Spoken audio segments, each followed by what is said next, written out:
ಗಳಿಗೆಲ್ಲ ನಮಸ್ಕಾರಗಳು. ತೊರವೆ ರಾಮಾಯಣದ ಗಮಕ ಕಾರ್ಯಕ್ರಮಕ್ಕೆ ತಮಗೆಲ್ಲ ಸುಸ್ವಾಗತ. ಈ ದಿನದ ಕಲಾವಿದರು ಗಮಕ ವಾಚನದಲ್ಲಿ ಹಿರಿಯ ಗಮಕಿ ಶ್ರೀಮತಿ ಇಂದಿರಾ ಶಾಸ್ತ್ರಿಯವರು ಹಾಗೂ ಯುವ ಗಮಕಿ ಶ್ರೀಮತಿ ಅಪರ್ಣಾ ಕಾರ್ತಿಕ್ರವರು. ವ್ಯಾಖ್ಯಾನದಲ್ಲಿ ಹಿರಿಯ ವಿದ್ವಾಂಸರಾದ ಶ್ರೀ ರಾಜಾರಾಮ ಮೂರ್ತಿಯವರು ನಮ್ಮೊಂದಿಗಿದ್ದಾರೆ. ಕಲಾವಿದರೆಲ್ಲರಿಗೂ ನಮ್ಮೆಲ್ಲರ ಆತ್ಮೀಯವಾದ ಸ್ವಾಗತ. ಈಗ ಹಿರಿಯ ವ್ಯಾಖ್ಯಾನಕಾರರಾದ ಶ್ರೀ ರಾಜಾರಾಮ ಮೂರ್ತಿಯವರ ಒಂದು ಸಂಕ್ಷಿಪ್ತ ಪರಿಚಯ. ಇವರ ತಂದೆ ವೇದ ಬ್ರಹ್ಮಶ್ರೀ ಲಕ್ಷ್ಮೀರಮಣ ಅವಧಾನಿಗಳು, ತಾಯಿ ಶ್ರೀಮತಿ ಅನ್ನಪೂರ್ಣಮ್ಮನವರು. ಇವರು ಶಿವಮೊಗ್ಗ ತಾಲೂಕು ಹೊಸಹಳ್ಳಿಯವರು. ಬಿಕಾಂ ಮತ್ತು ಕನ್ನಡ MA ಪದವೀಧರರು. ಶ್ರೀಯುತರು ಸಂಕೇತಿ ಸಂಗಮ ಮಾಸಪತ್ರಿಕೆಯ ಸಂಪಾದಕರಾಗಿ ಕಾರ್ಯನಿರ್ವಹಿಸುತ್ತಿದ್ದಾರೆ.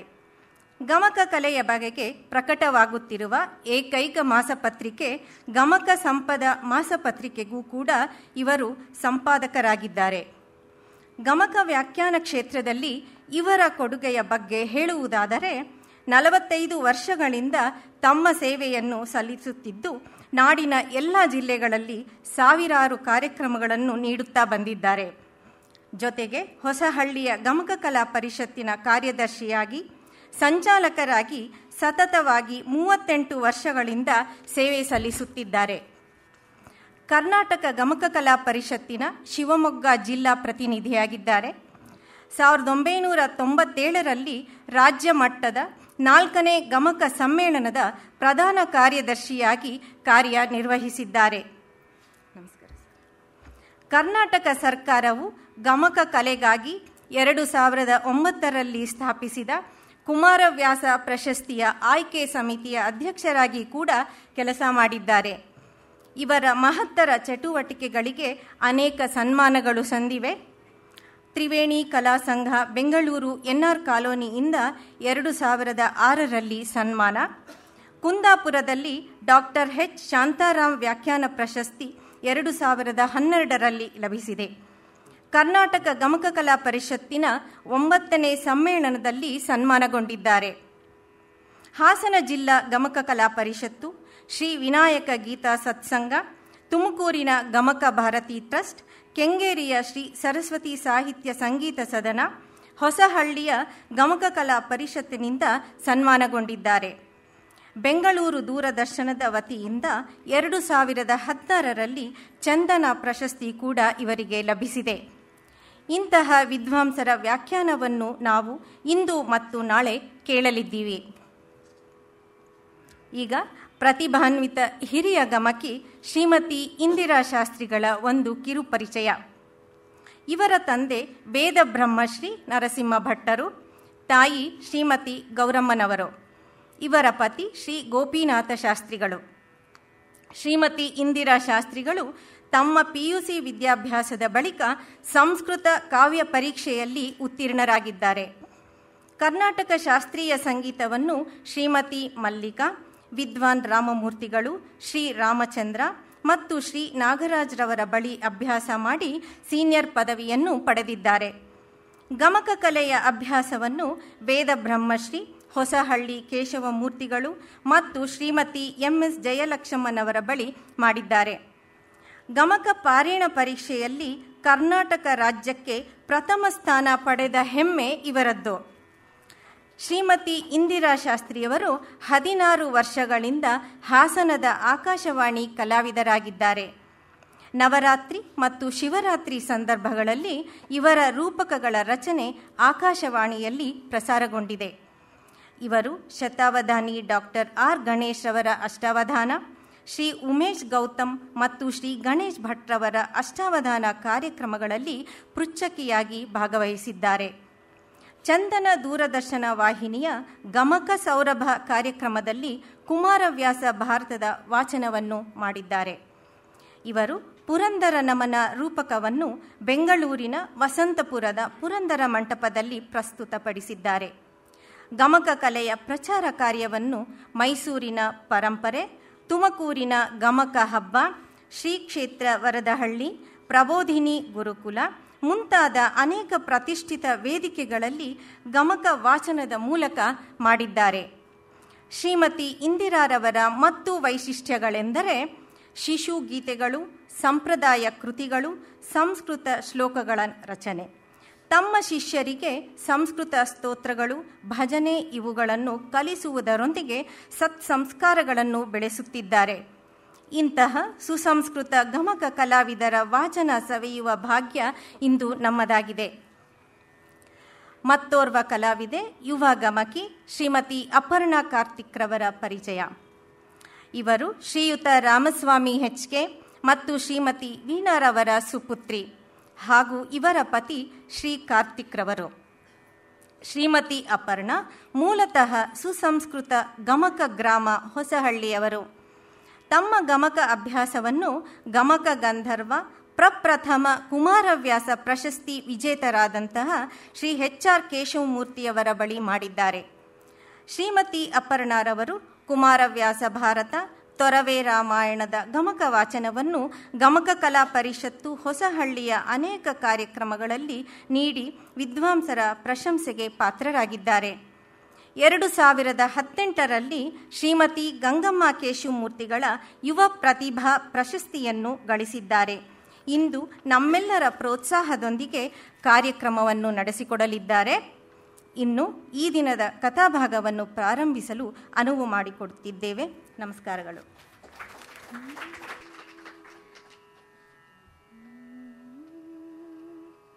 ಶ್ರೀ ಜನಕಜಾರಮಣ ವಿಮಲ ಸರೋಜ ಸಂಭವ ಜನಕ ಅನುಪಮ ರಾಜಶೇಖರ ವಿನುತ ನಿಖಿಲಾಮರ ಕಿರೀಟ ಜಯ ರಾಜಿತಾಮಲ ಲಲಿತ ಪದ ಪಂಕಜ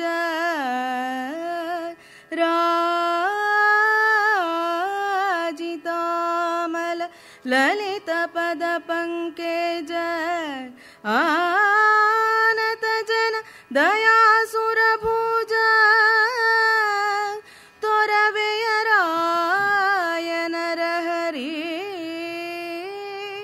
ಪಾಲಿಸುಗೆ ಜಗವಾ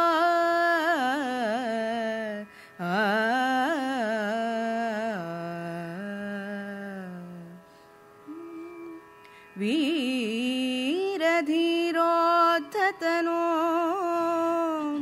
ರಣಲಯ ಭೈರವನು ಬಾಹು ಪ್ರತಾಪನು ಉದಾರ ಲಂಕೇಶ್ವರನು ರಾಮನ ಸಮರಕನುವಾದ ವೀರಧೀರೋದ್ಧತನು ರಣಲಯ ಭೈರವನು ಬಾಹು ಪ್ರತಾಪನು ಉದಾರ ಲಂಕೇಶ್ವರನು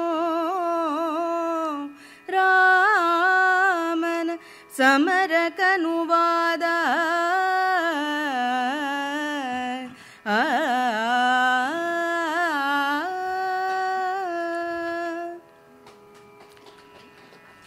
ಸದಾಶಿವ ಸಮಾರಂಭಾಂ ಶಂಕರಾಚಾರ್ಯ ಮಧ್ಯಮಾಂ ಅಸ್ಮದಾಚಾರ್ಯ ಪರ್ಯಂತಾಂ ವಂದೇ ಗುರುಪರಂಪರಾಂ. ಇವತ್ತು ನನ್ನ ಭಾಗ್ಯೋದಯದಿಂದ ನಿಮ್ಮೆಲ್ಲರನ್ನೂ ಸಂಧಿಸ್ತಕ್ಕಂತಹ ಅವಕಾಶ ಬಂದಿದೆ. ನಮ್ಮ ಪರಿಚಯವನ್ನು ಮಾಡಿಕೊಟ್ಟವರು ಕೇಳುವ ಸದವಕಾಶ ನಿಮಗೆ ಲಭಿಸಿದೆ ಅಂತ ಹೇಳಿದರು. ಆದರೆ ನಿಮ್ಮನ್ನು ನೋಡೋ ಸದವಕಾಶ ನಮಗೆ ಲಭಿಸಿದೆ. ಅದು ಎಲ್ಲಕ್ಕಿಂತ ಹೆಚ್ಚಿನದು. ಯಾಕೆ ಅಂತಂದರೆ ಗೋಖಲೆ ಇನ್ಸ್ಟಿಟ್ಯೂಟ್ ಅನ್ನೋದು ನಮ್ಮ ಕರ್ನಾಟಕದಲ್ಲೇ ವಿಶಿಷ್ಟವಾಗಿರ್ತಕ್ಕಂತಹ ಒಂದು ಕಲಾಕ್ಷೇತ್ರ. ಇಲ್ಲಿ ಬಂದು ಕಾರ್ಯಕ್ರಮವನ್ನು ಕೊಡೋದು ಅಂತಂದರೆ ಅದು ನಿಜಕ್ಕೂ ಕೂಡ ಪೂರ್ವಜನ್ಮದ ಪುಣ್ಯದಿಂದ ಇರತಕ್ಕಂಥದ್ದು. ಪರಮಪೂಜ್ಯರಾಗಿರ್ತಕ್ಕಂತಹ DVG ಅವರು ಅಂತಹ ಘಟಾನುಘಟಿಗರು ಇಲ್ಲಿ ಅವರ ಉಪನ್ಯಾಸಾದಿಗಳನ್ನು ಮಾಡಿಬಿಟ್ಟು ಈ ಜಾಗಕ್ಕೆ ಒಂದು ಪಾವಿತ್ರ್ಯವನ್ನು ತಂದುಕೊಟ್ಟಿದ್ದಾರೆ. ಅಂಥ ಜಾಗದಲ್ಲಿ ಇವತ್ತು ನಮಗೆ ಇನ್ಫೋಸಿಸ್ ಫೌಂಡೇಶನ್ನಿನ ಸುಧಾಮೂರ್ತಿಯವರ ಒಂದು ಕೃಪೆಯಿಂದ, ನಮ್ಮ ಗಮಕಕಲಾ ಪರಿಷತ್ತಿನ ಅಧ್ಯಕ್ಷರಾದಂತಹ ಗಂಗಮ್ಮ ಕೇಶವಮೂರ್ತಿಯವರ ಅನುಗ್ರಹದಿಂದ ಇದು ಪ್ರಾಪ್ತವಾಗಿದೆ. ಅದಕ್ಕೆ ಮೊದಲಿಗೆ ಅವರಿಗೆ ಧನ್ಯವಾದಗಳನ್ನು ತಿಳಿಸ್ತೇನೆ. ಇವತ್ತು ನಮಗೆ ಬಂದಿರತಕ್ಕಂಥ ಕಥಾಭಾಗ ರಾವಣ ಯುದ್ಧಕ್ಕೆ ಸಿದ್ಧನಾದ ಅಂತ. ಸೀತಾಪಹರಣವನ್ನು ಮಾಡ್ತಕ್ಕಂಥ ಸಂದರ್ಭದಲ್ಲಿ ರಾವಣ ಯುದ್ಧ ಮಾಡಿ ರಾಮನಿಂದ ಸೀತೆಯನ್ನು ಪಡ್ಕೊಂಡು ಕಿತ್ಕೊಂಡ್ಬರಬೇಕು ಅಂತಕ್ಕಂಥ ಆಲೋಚನೆ ಇಟ್ಕೊಂಡಿದ್ದ. ಆದರೆ ಅಹಂತು ಮನ್ಯೆ ತವ ನ ಕ್ಷಮಂ ರಣೆ ಸಮಾಗಮಂ ಕೋಸಲರಾಜ ಸೂನುನ ಅಂತ ಮಾರೀಚ ಹೇಳ್ದ. ರಾವಣ, ನೀನು ರಾಮನ ಮುಂದೆ ಹೋಗಿ ನಿಂತ್ಕೊಳ್ತಕ್ಕಂತಹ ಸಾಹಸವನ್ನು ಮಾಡಬೇಡ, ಹಾಗೇನಾದರೂ ಮಾಡಿದರೂ ನೀನು ಬದುಕಿ ವಾಪಸ್ ಬರೋದಿಲ್ಲ ಅಂತ. ಆಗ ಹೆದರಿಕೆ ಶುರುವಾಗ್ಬಿಡ್ತು. ಆಮೇಲೆ ಅಂದ, ಮಾಯಾಜಿಂಕಿಯಾಗಿ ನೀನು ಹೋಗು, ನಾನು ಹಾರಿಸ್ಕೊಂಬಂದ್ಬಿಡ್ತೀನಿ, ಅವಳನ್ನು ಕದ್ಕೊಂಬಂದ್ಬಿಡ್ತೀನಿ ಅಂಥೇಳಿ. ಹಾಗೆ ಕದ್ಕೊಂಡು ಬಂದು ಸುಮಾರು 4-5-6-8 ತಿಂಗಳ ಕಾಲ ಜೀರ್ಣಿಸ್ಕೊಂಡಿದ್ದಾನೆ ಸೀತೆಯನ್ನು ಕದ್ಕೊಂಬಂದು. ಆದರೆ ಈಗ ಯುದ್ಧ ನಿರ್ಣಾಯಕ ಘಟ್ಟಕ್ಕೆ ಮುಟ್ತಾ ಇದೆ. ಯುದ್ಧದಲ್ಲಿ ಪ್ರಹಸ್ತ ಸತ್ತೋಗಿದ್ದಾನೆ, 4 ದಿನಗಳ ಯುದ್ಧ ಆಗಿದೆ, ಇನ್ನು ತಡ್ಕೊಳ್ಳೋಕ್ಕಾಗೋದಿಲ್ಲ ಅಂತ ಅನ್ನಿಸ್ತು ರಾವಣನಿಗೆ. ರಾಮನನ್ನು ನಾನು ಭೇಟಿ ಮಾಡಲೇಬೇಕು ಅಂತ. ಅಂಥ ಸ್ಥಿತಿಗೆ ಬಂದವನು ರಾವಣ ಮೊಟ್ಟ ಮೊದಲ ಬಾರಿ ರಾಮನಿಗೆ ದರ್ಶನ ಕೊಟ್ಟು ಯುದ್ಧಕ್ಕೆ ಸಿದ್ಧನಾಗಿದ್ದಾನೆ ಅಂತಕ್ಕಂಥದ್ದು ನಮ್ಮ ಇವತ್ತಿನ ಕಥಾಭಾಗ. ಪ್ರಹಸ್ತ ಸತ್ತು ಹೋಗಿದ್ದಾನೆ, ಆ ವಿಷಯ ಗೊತ್ತಾಯಿತು. ಗೊತ್ತಾದ ಕೂಡಲೇ ರಾವಣ ಏನಾದ? ಮಗನ ಕೇಳೈ ಕುಶನೇ ಕಾಲನ ನಗರಕ್ಕೆ ಅಭಿಮುಖನಾದ ಮಂತ್ರಿಯ ಜಗುಳಿಕೆಯ ಕೇಳ್ದು ಅಸುರಪತಿ ಕಳವಳದ ಕರಣದಲ್ಲಿ ಉಗುಳಿದನು ತಂಬುಲವ ನಾನೇ ಹೋಗುವೆನು ಅಹಿತನ ರಣಕ್ಕೆ ಎನ್ನುತ್ತ ಹೊಗೆನೆಗೆವ ಕೋಪಜ್ವಾಲೆಯಲಿ ದಳ್ಳಿಸಿದನು ಅಡಿಗಡಿಗೆ.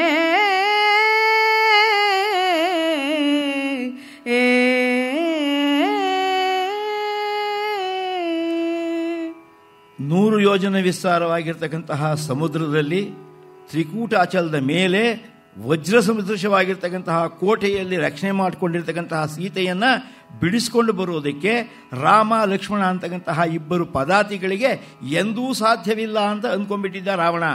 ಆದರೆ ಆ ಪದಾತಿಗಳು ಭಾರಿ ವೀರರನ್ನು ಕಟ್ಕೊಂಡ್ಬಂದಿಲ್ಲ, ಕರಡಿಗಳನ್ನು ಕಪಿಗಳನ್ನು ಕಟ್ಟಿಕೊಂಡು ಸಮುದ್ರಕ್ಕೆ ಸೇತುವೆಯನ್ನು ಕಟ್ಟಿ ದಾಟಿ ಯುದ್ಧವನ್ನು ಪ್ರಾರಂಭ ಮಾಡಿಬಿಟ್ರು ಅಂತಂದಾಗ ರಾವಣನಿಗೆ ನಿಜಕ್ಕೂ ಕೂಡ ದಿಗಿಲಾಯಿತು. ಹೇಗೆ ಅಂತ ಅನ್ನಿಸ್ತು.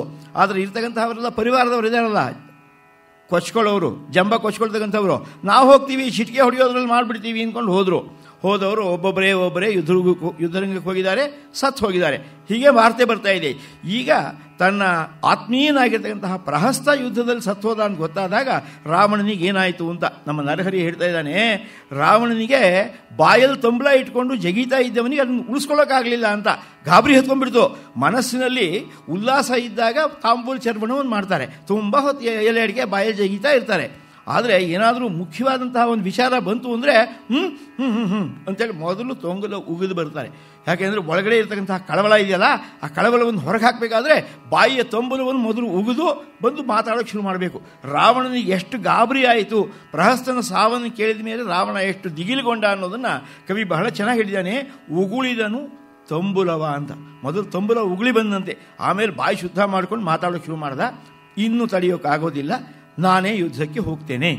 ಇಲ್ಲಿವರೆಗೂ ಕೂಡ ರಾಮನನ್ನು ಒಬ್ಬ ಯಃಕಶ್ಚಿತ್ ಮನುಷ್ಯ ಏನು ಮಹಾ ಚಿಟಿಕೆ ಹೊಡೆಯೋದ್ರಲ್ಲಿ ನಮ್ಮ ಪರಿವಾರದವರು ಉಡಾಯಿಸಿ ಬಂದುಬಿಡ್ತಾರೆ ಅಂತ ಅಂದ್ಕೊಂಡಿದ್ದ. ಈಗ ಅದಾಗೋದಿಲ್ಲ ಅಂತ ಗೊತ್ತಾಯಿತು. ನಾನೇ ಹೋಗಿ ನೋಡ್ತೇನೆ ಅಂತೇಳಿ ರಾವಣ ತನ್ನ ನಿರ್ಣಯವನ್ನು ತಗೊಳ್ತಾ ಇದ್ದಾನೆ. ನಾಳಿನಲ್ಲಿ ನರಪತಿಯ ತನು ಕೀಲಾಲವನು ಕೂಡಿಸುವೆನು ರಣಭೂತಾಳಿಗೆ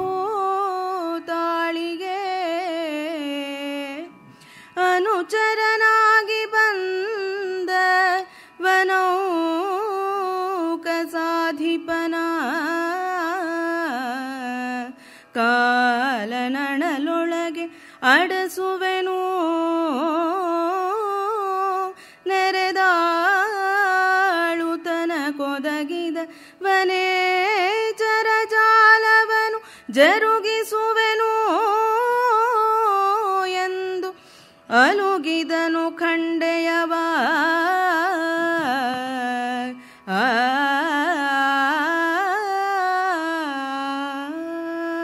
ಶತ್ರು ಬಹಳ ಹೆಚ್ಕೊಂಡ್ಬಿಟ್ಟಿದ್ದಾನೆ, ಇನ್ನೂ ಅವನನ್ನು ಉಳಿಸಬಾರದು. ಅವರಿವರನ್ನು ಕಳಿಸಿದರೆ ಅವರನ್ನೆಲ್ಲ ಕೊಲ್ತಾ ಬಂದರೆ ಅವನು ಸಾವಿನ ಸಂಖ್ಯೆ ಜಾಸ್ತಿ ಆಗ್ತಾ ಹೋದಾಗೇನೆ ಲಂಕಾಪಟ್ಟಣದವರಿಗೆ ಭಯ ಜಾಸ್ತಿ ಆಗ್ತಾ ಹೋಗುತ್ತೆ. ಅದಕ್ಕೆ ಅವಕಾಶ ಕೊಡಬಾರ್ದು. ಶತ್ರುವನ್ನು ಈಗಲೇ ಚಿಗುಟಿ ಹಾಕಿಬಿಡಬೇಕು, ಅವನನ್ನು ಒರೆಸಿ ಬರಬೇಕು ಅಂಥೇಳಿ ತೀರ್ಮಾನವನ್ನು ತಗೊಂಡು ರಾವಣೇಶ್ವರ ನಾಳೆ ನಾನೇ ಯುದ್ಧಕ್ಕೆ ಹೊರಡ್ತೇನೆ ಅಂತ ಅಂದ. ಕತ್ತಿಯನ್ನು ಹೊರಗೆ ತೆಗೆದಂತೆ, ಯಾರೂ ಇಲ್ಲ ಅಲ್ಲೇ, ಆದರೂ ಕೂಡ ಒಂದ್ಸಲಿ ಹೀಗೆ ಹೀಗೆ ಅಂದ.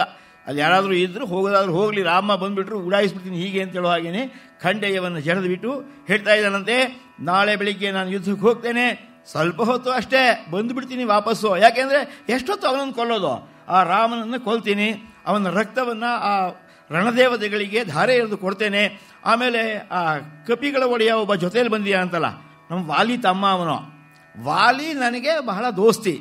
ಆ ವಾಲಿ ತಮ್ಮ ಬಂದಿರ್ತಕ್ಕಂಥವನು, ಅವನು ಎಷ್ಟೊತ್ತು ಅವನು ಮಾಡೋದು, ಅವನನ್ನು ಹೀಗೆ ಬಿಸಾಕ್ತೀನಿ. ಅಲ್ಲಿ ಯಮ ಬಾಯಿ ತೆಗೆದಿರ್ತಾನೆ, ಬಾಯಿ ಒಳಗೆ ಹೋಗ್ತಾನೆ ಅವನು. ಯಮನ ಬಾಯಿ ಒಳಗೆ ಇಲ್ಲಿಂದ ಈಗ ಹಾಕ್ಬಿಡ್ತೀನಿ, ಯಮನ ಗಂಟಲಲ್ಲಿ ಸಿಗಾಕ್ಕೊಳ್ತಾನೆ, ಅವನು ಸಾಯ್ತಾನೆ. ಆಮೇಲೆ ಚಿಟಿಕೆ ಹೊಡೆಯೋದ್ರೊಳಗೆ ನಾನು ವಾಪಸ್ ಬರ್ತೇನೆ, ಯಾರು ಯೋಚನೆ ಮಾಡಬೇಕಾಗಿಲ್ಲ, ಇದು ನಿರ್ಣಯ ಅಂತ ಹೇಳಿಬಿಟ್ಟು ಕತ್ತಿಯನ್ನು ಝಳಪಿಸ್ತಾ ರಾವಣೇಶ್ವರ ಸಭೆ ಮುಗೀತು, ಹೋಗ್ಬೋದು ಮನೆಗೆ, ನಾಳೆ ಬೆಳಿಗ್ಗೆ ಯುದ್ಧದ ಭೂಮಿಯಲ್ಲಿ ಹೋಗೋಣ ಅಂತ ಅಂದ್ಕೊಂಡು ಹೊರಟುಬಿಟ್ಟ. ಅವನು ಹೊರಟ ತಕ್ಷಣವೇ ಅಲ್ಲಿರ್ತಕ್ಕಂಥವರೆಲ್ಲ ಬೆಪ್ಪಾಗಿ ನೋಡ್ತಾ ಇದ್ದಾರೆ. ಏನು ರಾವಣ, ಸ್ವಯಂ ರಾವಣ, ಎಂಥವನು ರಾವಣೇಶ್ವರ, ಯುದ್ಧಕ್ಕೆ ಹೋಗ್ತೀನಿ ಅಂತ ಹೊರಟಿದ್ದಾನಲ್ಲ ಅಂತ. ಆಗ ಇಂದ್ರಜಿತುವಿನ ಮುಖವನ್ನು ನೋಡಿದರು. ಇಂದ್ರಜಿತು ಸುಮ್ಮನಿರಿ ಅಂತ ಸನ್ನೆ ಮಾಡ್ದ ಅವರಿಗೆ, ನಾನು ಮಾತಾಡ್ತೀನಿ ಅಂತ. ಆಮೇಲೆ ರಾವಣ ಹೊರಟು ಕೂಡಲೇ ಅವನ ಹಿಂದೆ ಇಂದ್ರಜಿತು ಬಂದ. ಅವನು ರಾವಣ ತನ್ನ ಅಂತಃಪುರದ ಇದಕ್ಕೆ ಬಂದಿದ್ದಾನೆ, ಅಲ್ಲಿಗೆಲ್ಲ ಇನ್ಯಾರಿಗೂ ಪ್ರವೇಶವಿಲ್ಲ. ಆದರೆ ಇಂದ್ರಜಿತು ಮಗ ಅಲ್ವೇ, ಅವನು ಹಿಂದೇನೆ ಬರ್ತಾ ಇದ್ದಾನೆ. ಹಾಗೆ ಆ ಇಂದ್ರಜಿತು ಬಂದದ್ದನ್ನು ರಾವಣ ನೋಡ್ದ.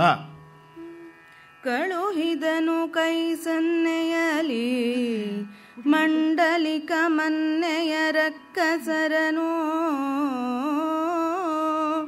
ಅತಿ ಬಲರನು ಅನುಪಮರಣದ ಘಾಟ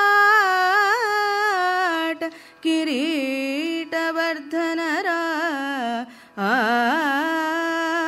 ಹಳಹಳಿಕೆ ಹಳುಗಾದ ಮುಖಮಂಡಲದ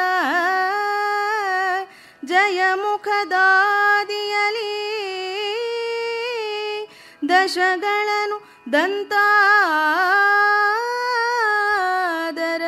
ಬಿಗುಹಿನಲಿ ಇಳಿದನಾಸನವ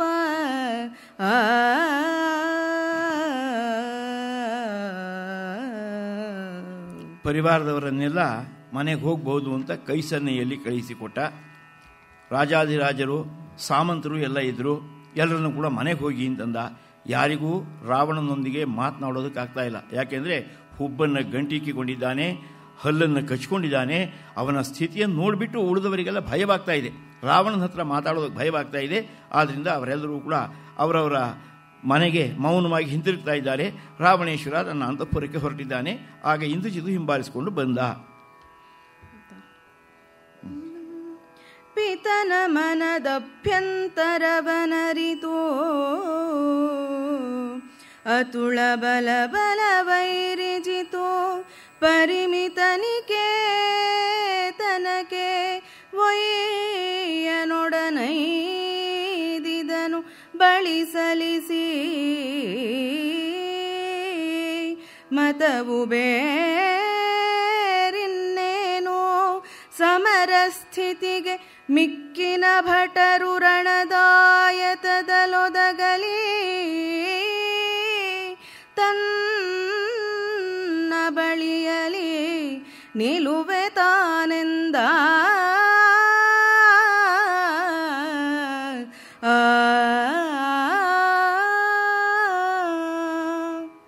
ರಾವಣೇಶ್ವರ ಅಂತಃಪುರದೊಳಗೆ ಹೋಗ್ತಾ ಇದ್ದಾನೆ. ಹಿಂದುಗಡೆಯೇ ಇಂದ್ರಜಿತುವು ಕೂಡ ಬರ್ತಾ ಇದ್ದಾನೆ. ಅವನು ಬರ್ತದನ್ನು ನೋಡ್ದ, ಏನೋ ಹೇಳೋದಕ್ಕೆ ಬರ್ತಾ ಇದ್ದಾನೆ ಅಂತ ಅನ್ನಿಸ್ತು. ಮನಸ್ಸಿನ ಭಾವದಲ್ಲೇ ಅವನೇನೋ ಹೇಳೋದಕ್ಕೋಸ್ಕರ ಬರ್ತಾ ಇದ್ದಾನೆ ಅಂತ. ಒಳಗೆ ಹೋಗೋವರಿಗೂ ಸುಮ್ಮನಿದ್ದಂತಹ ರಾವಣೇಶ್ವರ ಆಮೇಲೆ ತಿರುಗಿ ನಿಂತ್ಕೊಂಡ್ಬಿಟ್ಟು ಏನು ಅನ್ನೋ ಹಾಗೆ ಮುಖಭಾವವನ್ನು ಮಾಡ್ದ. ಏನು ಹಿಂಬಾಲಿಸ್ಕೊಂಡು ಬರ್ತಾ ಇದೆಯಲ್ಲ ಏನು ಅಂತ.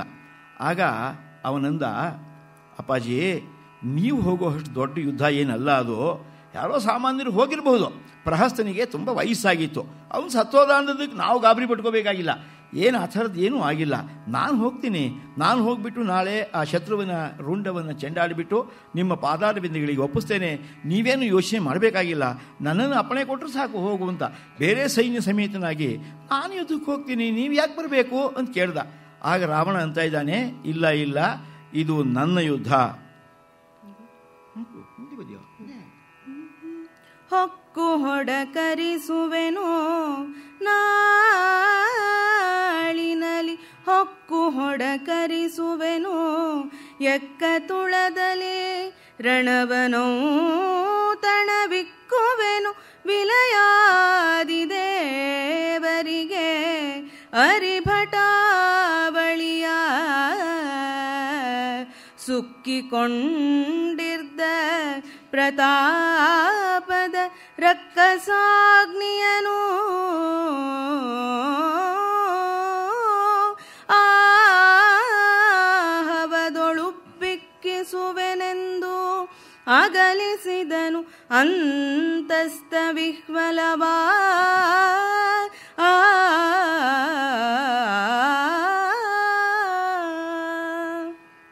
ನೀವು ಹೋಗುವಷ್ಟು ದೊಡ್ಡ ಯುದ್ಧ ಅಲ್ಲ ಅಂತಂದರೆ ರಾವಣ ಹೇಳ್ತಾ ಇದ್ದಾನೆ, ನಿಶ್ಚಯವಾಗಿಯೂ ನಾನೇ ಹೋಗಬೇಕಾದಂತಹ ಯುದ್ಧ ಇದು. ಯುದ್ಧ ನಡೀತಿರೋದು ನನ್ನಿಂದಲೇ, ನನಗಾಗಿಯೇ ನಡೀತಿರ್ತಕ್ಕಂಥ ಯುದ್ಧ. ಜೊತೆಗೆ ಇದು ಸಾಮಾನ್ಯರಿಂದ ಗೆಲ್ಲೋದಕ್ಕೆ ಸಾಧ್ಯವಾಗ್ತಾ ಇಲ್ಲ. ಅವರೆಲ್ಲ ಹೋಗ್ತಾ ಇದ್ದಾರೆ. ಹಾಗೆ ಹೋಗೋದ್ರಿಂದ ಏನಾಗ್ತಾ ಇದೆ ಅಂದರೆ, ಪ್ರತಿದಿನವೂ ಕೂಡ ಒಬ್ಬೊಬ್ಬ ರಾಕ್ಷಸ ಮಹಾವೀರ ಸಾಯ್ತಾನೆ, ಅವನ ಪರಿವಾರದವರೆಲ್ಲ ವಾಪಸ್ ಬರ್ತಾರೆ. ದಿನವೂ ಹೀಗೆ ಆಗ್ತಾ ಇದ್ದರೆ ಲಂಕಾಪಟ್ಟಣದ ಒಳಗಡೆ ಏನಾಗುತ್ತೆ ಅಂತಂದರೆ, ಹೀಗೆ ರಾವಣೇಶ್ವರ ದಿವಸ ಯಾರ್ಯಾರನ್ನೋ ಬಲಿ ಕೊಡ್ತಾನೆ, ಎಲ್ಲ ಸಾಯ್ತಾರೆ. ನಮ್ಮ ಮನೆಯವ್ರು ಇವತ್ತು ಹೋದರು, ನಿಮ್ಮ ಮನೆಯವ್ರು ನಿನ್ನೆ ಹೋದರು, ನಾಳೆ ನಿಮ್ಮ ಮನೆಯವ್ರಿಗೆ ಕಾದಿದೆ, ಆಯಿತು ಯಾರೂ ಉಳಿಯೋಲ್ಲ ಅಂತ ಹಬ್ಬಿಸ್ಬಿಡ್ತಾರೆ ಸುದ್ದಿಯನ್ನು. ಆಗ ರಾಕ್ಷಸ ಬಲವೆಲ್ಲವೂ ಕೂಡ ಒಂಥರ ಜಡಗಟ್ಟು ಬಿಡುತ್ತೆ. ಅದಕ್ಕೆ ಅವಕಾಶ ಕೊಡದೇ ಇರಬೇಕು ಅಂತಂದರೆ ಏನಾಗಬೇಕು, ಗೆದ್ದು ಬರಬೇಕು ಒಂದು ಯುದ್ಧವನ್ನಾದರೂ. ನಾನು ಹೋಗ್ತೇನೆ ಇವತ್ತು, ನಾಳೆ ಯುದ್ಧದಲ್ಲಿ ಗೆದ್ದು ಬರ್ತೇನೆ. ಆಗ ರಾಕ್ಷಸರಿಗೆಲ್ಲ ಗೆಲ್ಲೋ ಯುದ್ಧ ಇದು ಅಂತ ಅನಿಸುತ್ತೆ. ಬರೀ ಸೋಲೋ ಯುದ್ಧ, ಸಾಯೋ ಯುದ್ಧ ಅಲ್ಲ ಇದು, ನಾವು ಗೆಲ್ಲೋ ಯುದ್ಧ ಇದು ಅಂತ ಅನಿಸುತ್ತೆ. ಆದ್ದರಿಂದ ಅವರೆಲ್ಲರಿಗೂ ಕೂಡ ಪೌರುಷ ಉಕ್ಕಿ ಹರಿಯುತ್ತೆ. ಅದಕ್ಕೋಸ್ಕರವಾಗಿ ನಾನು ಹೋಗ್ತೇನೆ ಅಂತಂದ ರಾವಣ. ಹೇಳಬೇಕಾದ್ರೆ ರಾವಣ ಸ್ವಾರಸ್ಯ ನೋಡಿ, ರಣದೇವಿಯರಿಗೆಲ್ಲರಿಗೂ ಕೂಡ ಒಂದು ಔತಣವನ್ನು ಇಕ್ತೇನೆ. ಇದು ಸಾಮಾನ್ಯರಾಗಿ ಹೇಳ್ತಕ್ಕಂಥ ಮಾತು. ಸಾಮಾನ್ಯ ಜನರೆಲ್ಲರೂ ಕೂಡ ಅಥವಾ ಸಾಮಾನ್ಯ ಕವಿಗಳೆಲ್ಲರೂ ಕೂಡ ಬೇರೆಯವರು ಸಾಮಾನ್ಯ ನಾಯಕರು ರಣದೇವಿಯರಿಗೆ ಏರಿಸ್ತೇನೆ, ದೇವಾನು ದೇವತೆಗಳಿಗೆ ಬಲಿ ಕೊಡ್ತೇವೆ ಅಂತ. ರಾವಣನಿಗೆ ದೇವಾನು ದೇವತೆಗಳು ಯಾರೂ ಇಲ್ಲ, ಅವನೇ ದೇವಾಧಿದೇವ, ಅವನೇ ಸ್ವಯಂ ದೇವಾಧಿದೇವ. ಇನ್ನು ಉಳಿದವರೆಲ್ಲ ಎಲ್ಲ ಪೇದೆಗಳು, ಎಲ್ಲ ಆಳುಗಳು, ಎಲ್ಲ ದಾಸರು. ಆದ್ದರಿಂದ ಅವರೆಲ್ಲ ಕಾಯ್ತಾ ಇದ್ದಾರಲ್ಲ ಪಾಪ ಹಸ್ಕೊಂಡು. ಆ ರಣದೇವಿಯರು ಚಂಡಿ ಮುಂಡಿ ಚಾಮುಂಡಿ ಇವರೆಲ್ಲ ಕಾಯ್ತಾ ಇದ್ದಾರಲ್ಲ ಪಾಪ, ಅವರಿಗೂ ಒಂದು ಸ್ವಲ್ಪ ಎಳಿತೀನಿ, ಅವರಿಗೆ ದಾನ ಕೊಡ್ತೀನಿ, ಬಿಸಾಕ್ತೀನಿ, ಕೂಳನ್ನು ಬಿಸಾಕ್ಬಿಟ್ಟು ಅವರಿಗೂ ತಿನ್ನೋ ಹಾಗೆ ಮಾಡ್ತೀನಿ ಅಂತ ಅವಂದು. ನಾನು ಅವರಿಗೆಲ್ಲ ಅವ್ರನ್ನೆಲ್ಲ ಸಾಕೋದಕ್ಕೋಸ್ಕರವಾಗಿ ಆ ರಣದೇವಿಯರಿಗೂ ಕೂಡ ಇದನ್ನು ಕೊಡ್ತೇನೆ, ರಕ್ತವನ್ನು ಮಾಂಸವನ್ನು ಬಿಸಾಕಿ ಬರ್ತೇನೆ, ಯುದ್ಧದಲ್ಲಿ ಗೆದ್ದು ಬರ್ತೇನೆ, ರಾಕ್ಷಸ ಬಲಕ್ಕೆಲ್ಲ ಒಂದು ಹುಮ್ಮಸ್ ಬರೋ ಹಾಗೆ ಮಾಡ್ತೇನೆ. ನಾಳೆ ನಾನೇ ಯುದ್ಧಕ್ಕೆ ಹೋಗೋದು. ಧುರಂದರಿಕೆಯನು ತಾನೇ ಧರಿಸಿ ಕಳುಹಿದನಿಂದ್ರಜಿತುವನು ನೆರಹಿಕೊಂಡಿರೋ ನಾಳಿನ ಹವಗೆ ಉರು ಚತುರ್ಬಲವ ಮರಳಿ ಮತ್ತಿನ್ನಾವಮತವನು ಸ್ಮರಿಸಬೇಡ. ಏಳೆಂದು ಮಂಡೋದರಿಯ ಮಗನನು ಕಳುಹಿದನು ನಿಶಿಯಲಿ ದಶಗ್ರೀವ. ನಾಳಿನ ಯುದ್ಧಕ್ಕೆ ನಾನು ಹೋಗೋದನ್ನು ತೀರ್ಮಾನ ಮಾಡಿದ್ದೀನಿ. ಮಗನೇ, ನೀನು ಹೋಗಿ ಎಲ್ಲ ರಾಕ್ಷಸ ಮಹಾವೀರರು, ನಮ್ಮ ಬಲದ ಸೇನಾಧಿಪತಿಗಳು, ಅವರ ಪರಿವಾರದವರು, ಅವರಿಗೆಲ್ಲರಿಗೂ ಕೂಡ ಹೇಳಿಬಿಟ್ಟು ಎಲ್ಲರೂ ಸಿದ್ಧರಾಗಿ ಯುದ್ಧಕ್ಕೆ ಬೇಕಾಗಿರ್ತಕ್ಕಂತಹ ಎಲ್ಲ ಆಯುಧಗಳನ್ನು ಕೂಡ ಸಿದ್ಧ ಮಾಡಿ ಇಟ್ಕೊಳ್ಳಿ, ಯುದ್ಧಕ್ಕೆ ತಯಾರಾಗಿರಿ. ಬೆಳಿಗ್ಗೆ ನಾನು ಸೂರ್ಯೋದಯ ಆದ ತಕ್ಷಣ ಯುದ್ಧಭೂಮಿಗೆ ಬರ್ತೇನೆ ನಾನೇ ಅಂತಂದಾಗ ಇಂದ್ರಜಿತು ಅಂದ, ಅಪ್ಪಾಜಿ ಅಲ್ಲ, ಅಲ್ಲಾನೂ ಇಲ್ಲ ಬೆಲ್ಲಾನೂ ಇಲ್ಲ, ನಾನು ಅಂದ್ರೆ ನಾನೇ, ನಾನು ನಾಳೆ ಯುದ್ಧಕ್ಕೆ ಹೋಗ್ತೀನಿ, ಹೋಗು ಸಿದ್ಧ ಮಾಡು ಅಂತ ಹೇಳಿಬಿಟ್ಟು ಒಂದೇ ಮಾತಿನಲ್ಲಿ ಅವನನ್ನು ಅಲ್ಲೆಗೆಳೆದು ಬಿಟ್ಟು ಕಳಿಸಿಕೊಟ್ಟಿದ್ದಾನೆ. ಆಗ ಇಂದ್ರಜಿತು ಬೇರೆ ಮಾರ್ಗವಿಲ್ಲದೇನೆ ಹೊರಗೆ ಬಂದುಬಿಟ್ಟು ಸೇನಾ ಪರಿವಾರದವರಿಗೆಲ್ಲ ಹೇಳಿದ, ಇವತ್ತು ನಾಳೆ ದಿನ ಮಹಾರಾಜರೇ ಸ್ವಯಂ ಯುದ್ಧಕ್ಕೆ ಸಿದ್ಧರಾಗ್ತಾ ಇದ್ದಾರೆ, ಅವರೇ ಯುದ್ಧಕ್ಕೆ ಹೊರಡ್ತಾರಂತೆ ಅಂಥೇಳಿ ತಿಳಿಸಿದ್ದಾನೆ.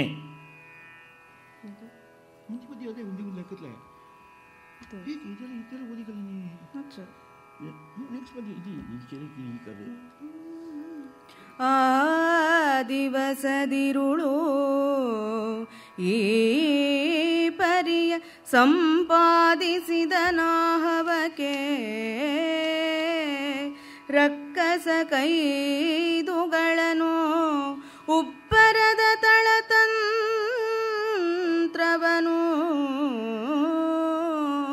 ಬಳಿಕಿತ್ತ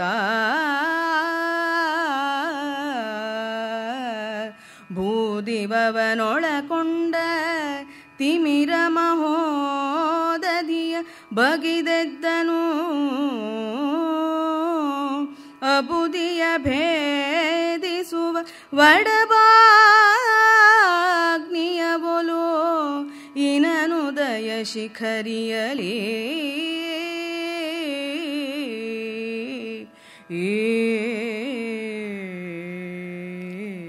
ರಾತ್ರಿಯ ಹೊತ್ತು ಯುದ್ಧದ ಸಾಮಗ್ರಿಗಳನ್ನು ಎಷ್ಟು ಜೋಡಿಸ್ಕೊಂಡ್ರು ಅಂತ ವಿಸ್ತಾರವಾಗಿ ಬರೀತಾನೆ. ನಮ್ಮ ನರಹರಿಗೆ ಈ ಯುದ್ಧದ ವರ್ಣನೆಯಲ್ಲಿ ಅಪಾರವಾದಂಥ ಆಸಕ್ತಿ. ರಾಮಾಯಣ ಒಂದು ಅದ್ಭುತವಾದಂತಹ ಕಾವ್ಯ.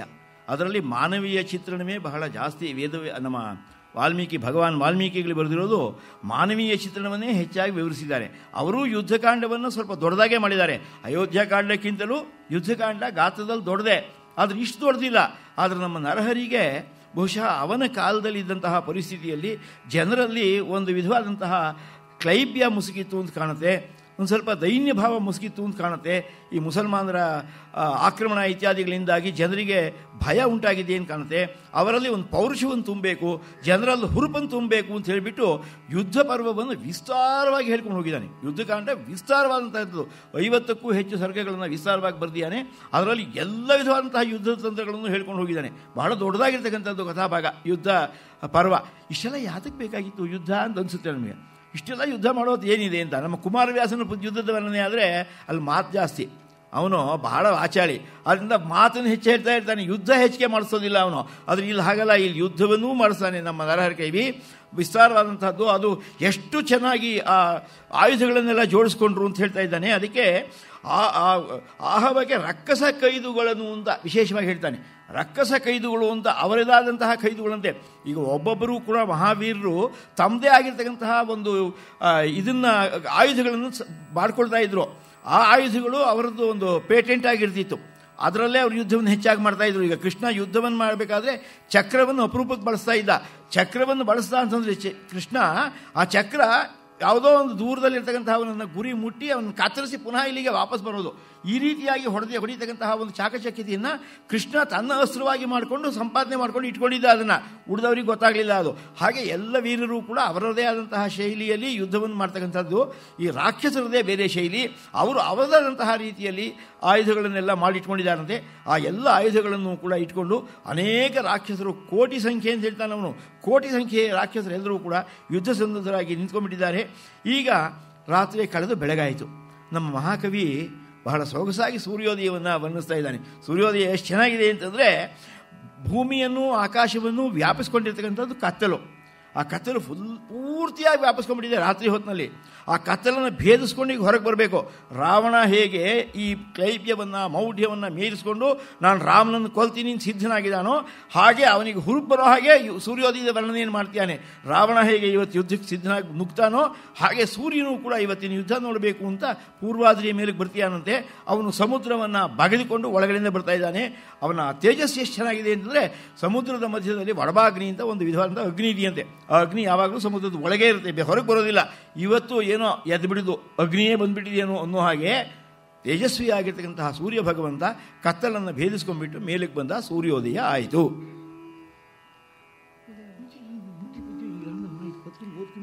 ಬವರದಾದಿಯಲಿ ಅಸುರಪತಿಯುಪ್ಪವಡಿಸಿದನು. ಇತ್ತೆಸೆಯ ಮಂಗಳರವದ ಪಾಠಕ ಸೂತಮಾಗಧರುಗಳ ಸೂಕ್ತಿಯ ಖರಿಯಲಿ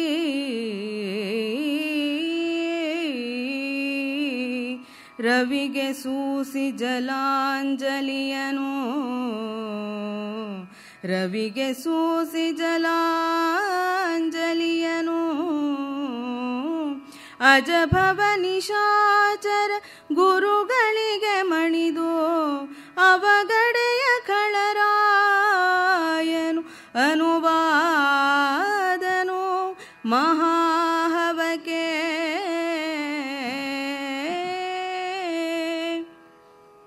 ಯುದ್ಧಕ್ಕೋಸ್ಕರವಾಗಿ ಸನ್ನದ್ಧನಾಗಬೇಕಾಗಿರ್ತಕ್ಕಂತಹ ರಾವಣೇಶ್ವರ ಅವತ್ತು ಬೆಳಗ್ಗೆ ಬ್ರಾಹ್ಮಿ ಮುಹೂರ್ತದಲ್ಲಿ ಎದ್ದಿದ್ದಾನೆ. ಎದ್ದವನು ಮಹಾರಾಜರು ಹೇಳಬೇಕಾದ್ರೆ ನಮ್ಮ ಹಾಗೆ ಸುಮ್ಮನೆ ನಾವೇ ಹೇಳ್ಕೊಂಡ್ಬಿಟ್ಟು ಕರಾಕ್ರೇವಸ ಲಕ್ಷ್ಮಿ ಹೇಳ್ಕೊಂಡು ಹೇಳೋದಲ್ಲ. ರಾಕ್ಷಸರಿಗೆ ರಾಜರಿಗೆ ಅವರದೇ ಆದಂತಹ ಹೇಳುವ ಪರಿಪಾಠ ಇದೆ. ಆನೆ ಬಂದು ಕೂಗಬೇಕು, ಸ್ತುತಿಪಾಠಗಳೆಲ್ಲರೂ ಕೂಡ ಅವನ ವಂಶದ ಗಾಯನವನ್ನು ಮಾಡಬೇಕು, ಉಘೆ ಉಘೆ ಅಂತ ಹೊಗಳಬೇಕು, ಆಮೇಲೆ ಮಹಾರಾಜ ಎದ್ದು ಕೂತ್ಕೋಬೇಕು. ಆ ಎಲ್ಲ ಸಂಪ್ರದಾಯವೂ ಕೂಡ ನಡೆಯಿತು. ಅದರಂತೆಯೇ ಎಂದಿನಂತೆ ಅವರೆಲ್ಲರೂ ಕೂಡ ಬಂದು ರಾಯನ ವಂಶಾವಳಿಯನ್ನೆಲ್ಲ ಹೇಳಿದರು. ಆಮೇಲೆ ಮಂಗಳವಾದ್ಯಗಳೆಲ್ಲ ಆಯಿತು. ಆಮೇಲೆ ರಾವಣ ಎದ್ದವನು ಸಂಧ್ಯಾ ವಂದನೆಯನ್ನು ಮಾಡ್ದ ಅಂತ ಕವಿ ವಿಶೇಷವಾಗಿ ಹೇಳ್ತಾನೆ. ನಮ್ಮ ರಾವಣೇಶ್ವರ ಇದ್ದಾನಲ್ಲ, ಇವನು ಜಗತ್ತಿಗೆಲ್ಲ ಒಳೆಯ. ಅವನು ಇಡೀ ದೇವಲೋಕದಲ್ಲಿ ಇಬ್ಬರಿಗೆ ಮಾತ್ರ ನಮಸ್ಕಾರವನ್ನು ಮಾಡೋದು, ಒಬ್ಬ ಬ್ರಹ್ಮ, ಒಬ್ಬ ಶಿವ. ಅದು ಶಿವನಿಗಾದರೆ ಭಕ್ತಿಯಿಂದ ದೀರ್ಘದಂಡ ನಮಸ್ಕಾರವನ್ನು ಮಾಡ್ತಾನೆ. ಬ್ರಹ್ಮನಿಗಾದರೆ ಹೀಗಂತಾನೆ, ಅಲ್ಲಿ ಬ್ರಹ್ಮ ಇದ್ದಾನೆ, ನಿನ್ನನ್ನು ನಾನು ನೋಡಿದ್ದೀನಿ ಅಂತ ಹೀಗಂದ್ಬಿಟ್ಟು ಹೊರಡ್ತಾನೆ. ಇನ್ನು ಉಳಿದವರಿಗೆಲ್ಲ ಯಾರನ್ನೂ ಲೆಕ್ಕಕ್ಕಿಟ್ಟಿಲ್ಲ, ಯಾರಿಗೂ ನಮಸ್ಕಾರವನ್ನು ಮಾಡೋದಿಲ್ಲ, ಯಾರನ್ನು ಕೂಡ ಮುಖವನ್ನು ಕೂಡ ನೋಡೋದಿಲ್ಲ. ಅವನಷ್ಟಕ್ಕೆ ಅವನು ಹೋಗ್ತಾ ಇರ್ತಾನೆ. ದೇವತೆಗಳೇ ಓಡಿ ಬಂದುಬಿಟ್ಟು ನಾನು ಇಲ್ಲ ಇಂದ್ರ ಇದ್ದೀನಿ, ನಾನು ಬಂದಿದ್ದೀನಿ ಇವತ್ತು, ನಾನು ಇಂದ್ರ ಅಂತ ಹೇಳ್ಕೊಂಡು ಹೋಗಬೇಕಷ್ಟೆ. ಅವನು ಆ ಕಡೆ ತಿರುಗಿಯೂ ನೋಡೋದಿಲ್ಲ. ಅಂಥ ದರ್ಪಿಷ್ಠನಾಗಿರ್ತಕ್ಕಂಥವನು ಕೂಡ ರಾವಣೇಶ್ವರ ಬ್ರಾಹ್ಮಣ. ಆದ್ದರಿಂದ ಅವನು ಸಂಧ್ಯಾ ವಂದನೆಯನ್ನು ಮಾಡಲೇಬೇಕು. ಅದಕ್ಕೆ ವಿಶೇಷವಾಗಿ ಬರೀತಾರೆ, ರವಿಗೆ ಸೂಸಿ ಜಲಾಂಜಲಿಯನು ಅಂತ. ಅವನಿಗೆ ಅರ್ಘ್ಯವನ್ನು ಕೊಟ್ಟ, ಸಂಧ್ಯಾ ವಂದನೆ ಮಾಡ್ದ. ಸೂರ್ಯ ಭಗವಂತನಿಗೆ ಅರ್ಘ್ಯವನ್ನು ಕೊಟ್ಟ ಅಂತ. ಸೂರ್ಯ ಭಗವಂತನಿಗೆ ಅರ್ಘ್ಯವನ್ನು ಕೊಡ್ತಾನೋ ಅಥವಾ ನನಗೆ ನಾನೇ ಕೊಟ್ಕೊಳ್ಳೋ ಅರ್ಘ್ಯ ಅಂತ ಅಂದ್ಕೋತಾನೋ ಅವನು. ಕವಿ ಮಾತ್ರ ಸೂರ್ಯನಿಗೆ ಅರ್ಘ್ಯವನ್ನು ಕೊಟ್ಟ ಅಂತ ಹೇಳ್ತಾನೆ. ಸೂರ್ಯನನ್ನೇ ಲೆಕ್ಕಕ್ಕಿಟ್ಟಿದ್ದಾನೆ ಅವನು. ಸೂರ್ಯನನ್ನೇನು ಲೆಕ್ಕಕ್ಕಿಟ್ಟಿಲ್ಲ ರಾವಣ. ಆದ್ದರಿಂದ ಸೂರ್ಯನಿಗೆಲ್ಲ ಅರ್ಘ್ಯ.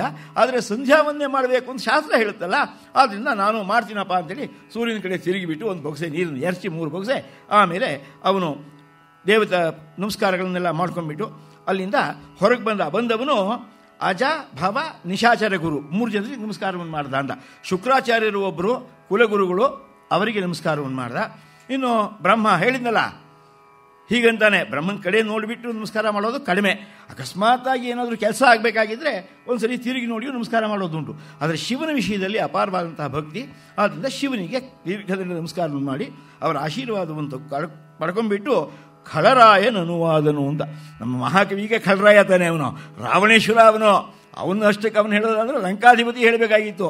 ಆದರೆ ನಮ್ಮ ಕವಿ ರಾಮನ ಪಕ್ಷದವನು, ಸೀತಾಮಾತೆಯನ್ನು ಅಪಹಾರ ಮಾಡಿರ್ತಕ್ಕಂಥವನಿಗೆ ಏನು ಬೆಲೆ, ಅದಕ್ಕೋಸ್ಕರ ಖಳರಾಯ ಹೊರಬಂಟ ಅಂತ ಹೇಳಿಬಿಟ್ಟು ಆ ಖಳರಾಯನಿಗೆ ಇದು ಮಾಡ್ತಾ ಇದ್ದಾನೆ. ಯುದ್ಧಕ್ಕೆ ಸಿದ್ಧನಾಗಿದ್ದಾನೆ.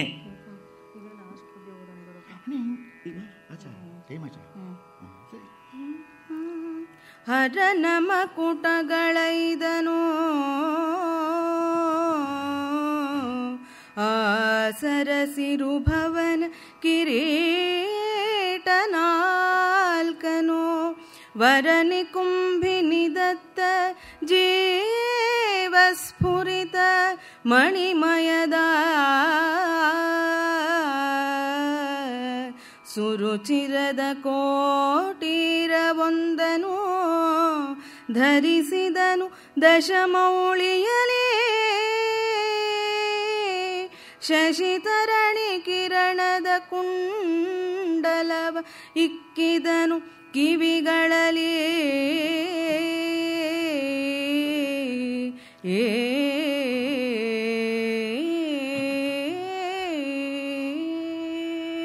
ರಾವಣೇಶ್ವರ ಮನಸ್ಸು ಬಂದಾಗ 10 ತಲೆ ಮಾಡ್ಕೋತಾನೆ. ಬೇರೆ ಸಮಯದಲ್ಲಿರಬೇಕಾದ್ರೆ ಒಂದೇ ತಲೆ. ಆದರೆ ಇವತ್ತು ಯುದ್ಧಕ್ಕೆ ಹೋಗಬೇಕಲ್ಲ, ರಾಮನ ಭಟರಿಗೆ, ಆ ಕಪಿಗಳಿಗೆ, ಕರಡಿಗಳಿಗೆ, ಸ್ವಯಂ ರಾಮನಿಗೆ, ಲಕ್ಷ್ಮಣರಿಗೆ ಭಯ ಆಗಬೇಕು. ಒಂದು ತಲೆಯಿಂದ ಬಂದರೆ ಎಷ್ಟು ದಪ್ಪ ಆದರೂ ಇರಲಿ, ಸ್ವಲ್ಪ ದಪ್ಪ ಅನ್ಕೋತಾರೆ. ಆದ್ರೆ 10 ತಲೆ ಹೀಗೆ ಬಂದುಬಿಟ್ರು ಒಟ್ಟಿಗೆ ಎಲ್ಲ ಹೆದರಿ ಓಡೋಗ್ಬಿಡ್ತಾರೆ. ಅದು ಕೋತಿಗಳು ಎಲ್ಲ ವಾಪಸ್ಸು ಸಮುದ್ರದಲ್ಲಿ ಕಟ್ಟಿರ್ತಕ್ಕಂತಹ ಸೇತುವೆಯಲ್ಲಿ ವಾಪಸ್ ಓಡೋಗ್ಬಿಡ್ಬೇಕು. ಅದಕ್ಕೆ 10 ತಲೆಗಳನ್ನು ಮಾಡ್ಕೊಂಡು ಯುದ್ಧಕ್ಕೆ ಹೊರಟಿಯಾನಂತೆ. 10 ತಲೆ 20 ತೋಳು ಇಟ್ಕೊಂಡು ಹೊರಟಿಯಾನೆ. 10 ತಲೆ ಆದಮೇಲೆ ಕಿರೀಟ ಬೇಕಲ್ಲ ರಾವಣನಿಗೆ. ಅಲ್ಲ, ನಮ್ಮಲ್ಲೇ ಸಾಮಾನ್ಯರಾದಂತಹ ಪಂಡಿತರು ಸಭಾ ಕಾರ್ಯಕ್ರಮಗಳಿಗೆ ಬರಬೇಕು ಅಂತಂದರೆ ಶಾಲು ಹೊತ್ಕೊಂಡು ಬರ್ತಾರೆ. ಒಂದೊಂದು ದಿನ ಒಂದೊಂದು ಶಾಲು. ಇದು ನಮಗೆ ಶೃಂಗೇರಿ ಗುರುಗಳು ಕೊಟ್ಟದ್ದು. ಇದು ರಾಜ್ಯಪಾಲರ ಶಾಲು ಅಂದ್ಕೊಂಡು ಬರ್ತಾರೆ ಎಲ್ಲರೂ. ಹಾಗೆ ಬರಬೇಕಾದ್ರೆ ಅಷ್ಟಿರುತ್ತೆ. ಇನ್ನು ರಾವಣನಿಗೆ ಕೇಳಬೇಕೆಂದ್ರೆ ಯಾರ್ಯಾರು ಕೊಟ್ಟರು ಅಂತ. ಶಿವ ತನ್ನ ತಲೆ ಮೇಲೆ ಹೊತ್ಕೊಂಡಿರ್ತಕ್ಕಂತಹ 5 ಕಿರೀಟಗಳನ್ನು ತೆಗೆದು ಕೊಟ್ಬಿಟ್ಟಿದ್ದಾನಂತೆ ಒಂದ್ಸರಿ. ಪ್ರೀತಿಯಿಂದ ನಂದು 5 ಕಿರೀಟ ನಿನಗೆ ಅಂತ ಕೊಟ್ಬಿಟ್ಟಿದ್ದಾನೆ. 5 ಶಿವ ಕೊಟ್ಟಂತಹ ಕಿರೀಟ ಇದೆ. ಜೊತೆಗೆ ಬ್ರಹ್ಮ ನಾನೇನು ಕಮ್ಮಿ, ನನಗೂ ಆತ್ಮೀಯ ತಾನೆ, ನನ್ನ ಮೊಮ್ಮಗ, ಅದನ್ನು ನಾನು ಕೊಡಬೇಕಲ್ಲ ಅಂತ ಅಂದ್ಕೊಂಡು ಬ್ರಹ್ಮ ತನ್ನ 4 ತಲೆಯ ಕಿರೀಟವನ್ನು ಕೊಟ್ಟಿದ್ದಾನಂತೆ. ಹೀಗೆ 9 ಕಿರೀಟ ಆಯಿತು. ಆಗ ಅವಳ ಮನೆದೇವಿ ನಿಕುಂಭಿನಿ ಇದ್ದಾಳಲ್ಲ, ಲಂಕಾಪಟ್ಟಣದ ಅಧಿದೇವಿ, ಅವಳು ರಾವಣ ಇನ್ನೊಂದು ತಲೆ ಖಾಲಿ ಇದೆ, ನಾನು ಕೊಡ್ತೀನಪ್ಪ ಅಂತ ಒಂದಿನ ಕೊಟ್ಟಿದ್ದಾಳಂತೆ. ಬೇರೆ ಬೇರೆ ಕಿರೀಟಗಳು ಸಾವಿರಾರು ಇತ್ತು ಅವನ ಹತ್ರ.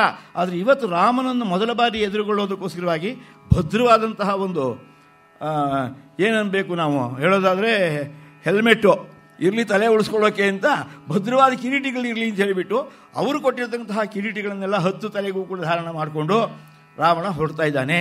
ಹೊರಡಬೇಕಾದ್ರೆ ಕಾಲಿಗೆ ಕೈಗೆ ಕಡಗ ಇತ್ಯಾದಿಗಳು ಬೇಕು. ಅದಕ್ಕೂ ಕೂಡ ಎಂಥೆಂಥವ್ರು ಕೊಟ್ಟಿರೋದಿದೆ ಅಂಥ ದೊಡ್ಡವರೆಲ್ಲ ಕೊಟ್ಟಿರ್ತಕ್ಕಂಥದ್ದೆಲ್ಲವನ್ನು ಕೂಡ ಹೊತ್ಕೊಂಡ್ಬಿಟ್ಟು ಆ ರಾವಣೇಶ್ವರ ಕಿವಿಗೆ ಸೂರ್ಯ ಚಂದ್ರ ಅವ್ರನ್ನೇ ಅಂಟಿಸ್ಕೊಂಡ ಅಂತ. ಕುಂಡಲಗಳಿಗೆ ಸೂರ್ಯ ಚಂದ್ರ ಅವರೇ ಕುಂಡಲಗಳು, ಎಲ್ಲ ಶಿವನ ವರ್ಣನೆಯಲ್ಲಿ ಬರುತ್ತೆ. ಅದು ಇವನು ಮಹಾಶಿವಭಕ್ತ ಅದಾನೆ, ನನಗೇನು ಕಮ್ಮಿ ಅಂತ ಅವ್ರನ್ನೇ ಅಂಟಿಸ್ಕೊಂಡು ಅನ್ನೋ ಹಾಗೆ ಕಿವಿಗಳಿಗೆ ಆ ರೀತಿಯಾಗಿರ್ತಕ್ಕಂತಹ ಬಹಳ ಸುಂದರವಾಗಿರ್ತಕ್ಕಂತಹ 2 ಕಿರೀಟಗಳನ್ನು ಹಾಕ್ಕೊಂಡ್ಬಿಟ್ಟು ರಾವಣೇಶ್ವರ ಯುದ್ಧಕ್ಕೆ ಸಿದ್ಧ ಆಗಿದ್ದಾನೆ.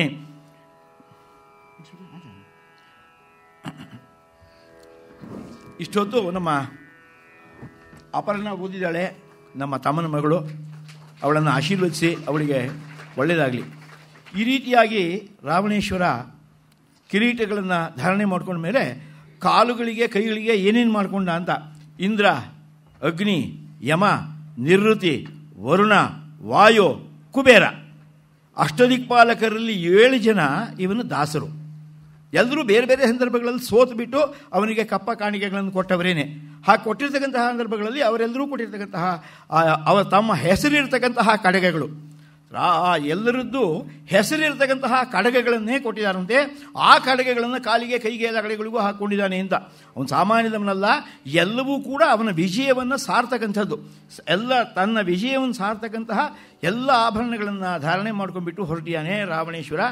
ಏನು ಯಾತಕ್ಕೆ ಹೊರಟಿಯಾನೆ ಅವನು? ಮದುವೆಗೆ ಏನಾದರೂ ಹೊರಟಿರ್ಬೋದಾ ಅಂತ ಅನ್ನಿಸ್ಬೇಕು. ಹಾಗೆ ಅಲಂಕಾರ ಮಾಡ್ಕೋತಾ ಇದ್ದಾನವನು. ಯಾಕೆಂದರೆ ಹೀಗೆಲ್ಲ ಯಾಕೆ ಅಲಂಕಾರ ಮಾಡ್ಕೊಳ್ತಾರೆ ಅಂತಂದರೆ, ನಾವು ಹೊರಟಿರೋದು ಮದುವೆಗೆ ಮತ್ತೆ ವಾಪಸ್ ಬರ್ತೀವಿ ಬೇಗ ಅಂತ. ಅಂದರೆ ಮನಸ್ಸಿನಲ್ಲಿ ಒಂದು ಧೃತಿ ಬರಬೇಕಾದ್ರೆ, ಒಂದು ಧೈರ್ಯ ಬರಬೇಕಾದ್ರೆ ಯುದ್ಧದ ಬಗ್ಗೆ ಒಂದು ಕೇವಲ ಭಾವನೆ ಬರಬೇಕು. ಏನಿಲ್ಲ ಯುದ್ಧ ಚಿಟಿಕೆ ಹೊಡೆಯೋದ್ರಲ್ಲಿ ಮುಗಿಸ್ಕೊಂಡು ಬಂದುಬಿಡ್ತೀನಿ ಮನೆಗೆ ಅಂತ ಸಾಯ್ತೀನಿ ಅಂತ ಹೊರಟವನಿಗಾದರೆ ಖಂಡಿತವಾಗಿ ಅಲಂಕಾರ ಮಾಡ್ಕೊಳ್ಳೋ ಬುದ್ಧಿ ಬರೋದಿಲ್ಲ. ಇದೆಲ್ಲ ಹೀಗೆಲ್ಲ ಮಾಡ್ಕೋಬೇಕು ಅಂತ ಅನ್ಸೋದಿಲ್ಲ. ಆದರೆ ಕ್ಷಣ ಮಾತ್ರದಲ್ಲಿ ಮತ್ತೆ ವಾಪಸ್ ಬರ್ತೇನೆ, ಬಂದುಬಿಟ್ಟು ಮಂಡೋದರಿ ಹತ್ರ ಆರತಿ ಎತ್ತಿಸ್ಕೊಳ್ತೇನೆ, ಅರಮನೆ ಒಳಕ್ಕೆ ಹೋಗ್ತೇನೆ ಅಂತ ಅಂದ್ಕೊಳ್ಳೋದು. ಆದ್ದರಿಂದ ಎಲ್ಲ ವಿಧವಾದಂತಹ ಅಲಂಕಾರಗಳನ್ನು ಕೂಡ ಆಭರಣಗಳನ್ನು ಕೂಡ ಹಾಕ್ಕೊಂಡಿದ್ದಾನೆ. ನಾನಾ ವಿಧವಾದಂತಹ ಪರಿಮಳದ ದ್ರವ್ಯಗಳನ್ನು ಮೈಗೆಲ್ಲ ಪೂಸ್ಕೊಳ್ತಾ ಇದ್ದಾನೆ. ಮೃಗಮದದ ತಿಲಕವನು ನೊಸಲಲಿ ನಿಗುರಿಸಿದನು ಈರೈದರಲಿ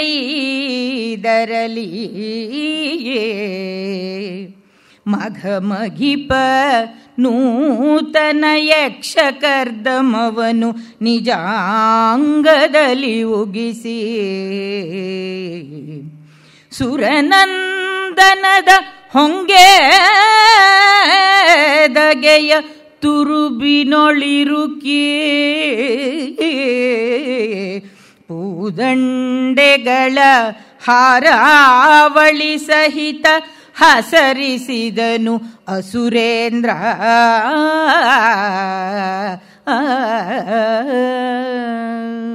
ಯುದ್ಧದ ಆಭರಣಗಳನ್ನು ಜೊತೆಗೆ ಆಯುಧಗಳನ್ನು ಕೂಡ ಮೈ ಮೇಲೆ ಹಾಕ್ಕೊಳ್ತಾ ಇದ್ದಾನಂತೆ. ಭಾರಿಯಾದಂತಹ ಸರಪಳಿಗಳನ್ನು ಹಾಕ್ಕೊಳ್ತಾ ಇದ್ರು ಅಂತ. ಯುದ್ಧದಲ್ಲಿ ಆ ಸರಪಳಿ ಎತ್ತೋಕೆ ಆಗೋದಿಲ್ಲ, ಅದನ್ನು ಹಿಡ್ಕೊಂಡು ಆ ಗುರಾಣಿಯನ್ನು ಹಿಡ್ಕೊಂಡು ಆ ಕತ್ತಿಯನ್ನು ಹಿಡ್ಕೊಂಡು ಯುದ್ಧ ಮಾಡಬೇಕು ಅಂತಂದರೆ ಆ ವೀರರ ಯುದ್ಧದ ವರ್ಣೆಯನ್ನು ನೋಡಿದರೆ ನಮಗೆ ಆಶ್ಚರ್ಯವಾಗುತ್ತೆ. ಆ ರಾಣಾ ಪ್ರತಾಪ್ ಸಿಂಹ ಯುದ್ಧಕ್ಕೆ ಹೋಗ್ತಾ ಇದ್ದಂಥ ಸಂದರ್ಭದಲ್ಲಿ ಅವನು ಹಿಡ್ಕೊಳ್ತಾ ಇರ್ತಕ್ಕಂತಹ ಸರಪಳಿ, ಆ ಒಂದು ಇದು ಕಠ ಇಲ್ಲ ಗುರಾಣಿ ಮತ್ತು ಕತ್ತಿ, ಅದನ್ನು ಅಲ್ಲಿ ಅವರ ಇದರಲ್ಲಿ ಇಟ್ಟಿದ್ದಾರೆ ಉದಯಪುರದಲ್ಲಿ. ಅಲ್ಲಿ ಹೋಗಿ ನೋಡಬೇಕು. 22 kg ಇದೆ ಅದು. 22 kg ವಸ್ತುಗಳನ್ನು ಮೈ ಮೇಲೆ ಹಾಕ್ಕೊಂಡ್ಬಿಟ್ಟು ಅವನು ಯುದ್ಧ ಮಾಡ್ತಿದ್ದ ಅಂತಂದರೆ ಅವನು ಎಂಥ ಪೌರುಷ ಅವನು ಹೇಗಿದ್ದ ಅಂತ. ರಾವಣೇಶ್ವರ ಮೈ ಮೇಲೆ ಅದು ಎಷ್ಟು ಏನೇನೇ ಹೇರ್ಕೊಳ್ತಾ ಇದ್ದಾನೆ ಅಂತ ಅಷ್ಟೆಲ್ಲ ತಗೊಂಡ ಮೇಲೂ ಅವನಿಗೆ ಯುದ್ಧ ಮಾಡ್ತಕ್ಕಂಥ ತಾಕತ್ತಿದೆ ಅಂದರೆ ಅವನ ಪೌರುಷ ಎಷ್ಟಿತ್ತು, ಎಷ್ಟು ದೊಡ್ಡ ವ್ಯಕ್ತಿ ಅವನು ಅಂತ ಹೇಳೋಕ್ಕೋಸ್ಕರವಾಗಿ ಅದೆಲ್ಲ ವಿಸ್ತಾರವಾಗಿ ವರ್ಣಿಸ್ತಾ ಇದ್ದಾರೆ.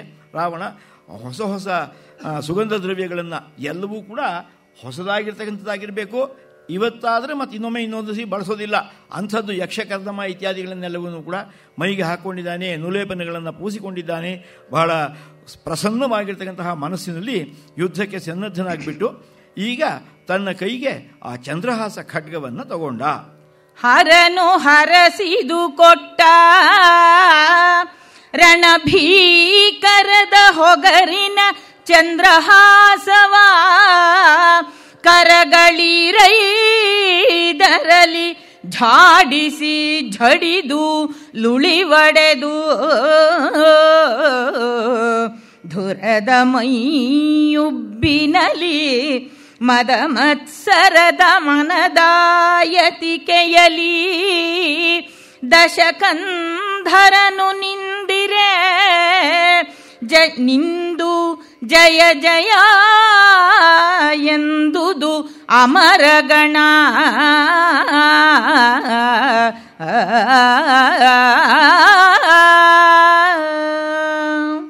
ಪರಮೇಶ್ವರ ತಾನೇ ಆಶೀರ್ವಾದ ಮಾಡಿ ಖಡ್ಗವನ್ನು ಕೊಟ್ಟಿದ್ದಾನಂತೆ.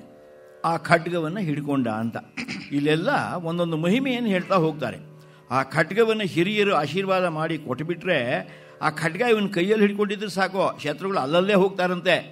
ಖಡ್ಗ ಶಂಖ ವಿಮೌದೀವ್ಯವು ಪರಸೈನ್ಯ ವಿನಾಶಿನವು ಅಂತ ಶಿವಕವಚದಲ್ಲಿ ಬರುತ್ತೆ. ಅವನು ಹೇಳ್ತಾನೆ, ಋಷಭಯೋಗಿ ಖಡ್ಗ ಶಂಖ ವಿಮೌದೀವ್ಯವು ಪರಸೈನ್ಯ ವಿನಾಶಿನವು ಅಂತ. ಆ ಶಂಖ ಊದ್ಬಿಟ್ರೆ ಸಾಕು, ಅದರ ಧ್ವನಿ ಕೇಳಿದರೆ ಶತ್ರು ಸೈನಿಕರು ಅಲ್ಲಲ್ಲೇ ಸತ್ತೋಗ್ತಾರೆ. ಆ ಖಡ್ಗವನ್ನು ಹಿಡ್ಕೊಂಡು ಇವನು ಬರ್ತಿರೋದು ನೋಡಿಬಿಟ್ರೆ ಶತ್ರು ಸೈನ್ಯರು ಪಲಾಯನ ಮಾಡಿಬಿಡ್ತಾರೆ, ಓಡೋಗ್ಬಿಡ್ತಾರೆ ಅಂತ. ಅಂಥ ಒಂದು ಸಾಧಿತವಾಗಿರ್ತಕ್ಕಂತಹ ಶಕ್ತಿಯನ್ನು ಪಡ್ಕೊಂಡಿರ್ತಕ್ಕಂಥದ್ದು ಆ ಆಯುಧಗಳು, ಈ ವಾದನಗಳು ಅವೆಲ್ಲವೂ ಕೂಡ. ಅದನ್ನು ಇಟ್ಕೊಂಡ ಅಂತ ಹೇಳೋಕೆ ಹೊರಟಿಯಾನೆ. ಅದಕ್ಕೋಸ್ಕರ ಅವನು ಶಿವನೇ ಆಶೀರ್ವಾದ ಮಾಡಿ ಕೊಟ್ಟಿರ್ತಕ್ಕಂತಹ ಭವ್ಯವಾಗಿರ್ತಕ್ಕಂತಹ ಖಡ್ಗ ಅದು ಚಂದ್ರಹಾಸ ಅಂತ. ಅದನ್ನು ಹಿಡ್ಕೊಂಡು ರಾವಣ ಬಂದ ಅಂದ್ರೆ ಸಾಕು, ಇಂದ್ರಾದಿ ದೇವತೆಗಳೆಲ್ಲರೂ ಕೂಡ ಕುಲಿಶವನ್ನು ಬಿಸಾಕಿ ಕೈಯಲ್ಲಿರೋ ವಜ್ರಾಯುಧವನ್ನು ಬಿಸಾಕಿಬಿಟ್ಟು ಓಡೋಗ್ತಾ ಇದ್ರು ಅಂತ. ಅಷ್ಟು ದೊಡ್ಡದಾಗಿರ್ತಕ್ಕಂಥದ್ದು ಅದು. ಅಂತಹ ಒಂದು ಇದನ್ನು ಕಡ್ಕೊಂಡ್ಬಿಟ್ಟು ರಾವಣೇಶ್ವರ ಯುದ್ಧಕ್ಕೆ ಬರ್ತಾ ಇದ್ದಾನೆ. ಅದನ್ನು ತೊಗೊಂಡು ಒಂದ್ಸಲಿ ಝಳಪಿಸ್ಬಿಟ್ಟು ಯುದ್ಧಕ್ಕೆ ಹೊರಗೆ ಬಂದ. ಮನೆ ಬಾಗಿಲಿನಿಂದ ಹೊರಕ್ಕೆ ಬಂದ ರಾವಣ. ರಥದ ಹತ್ರ ಬರಬೇಕು.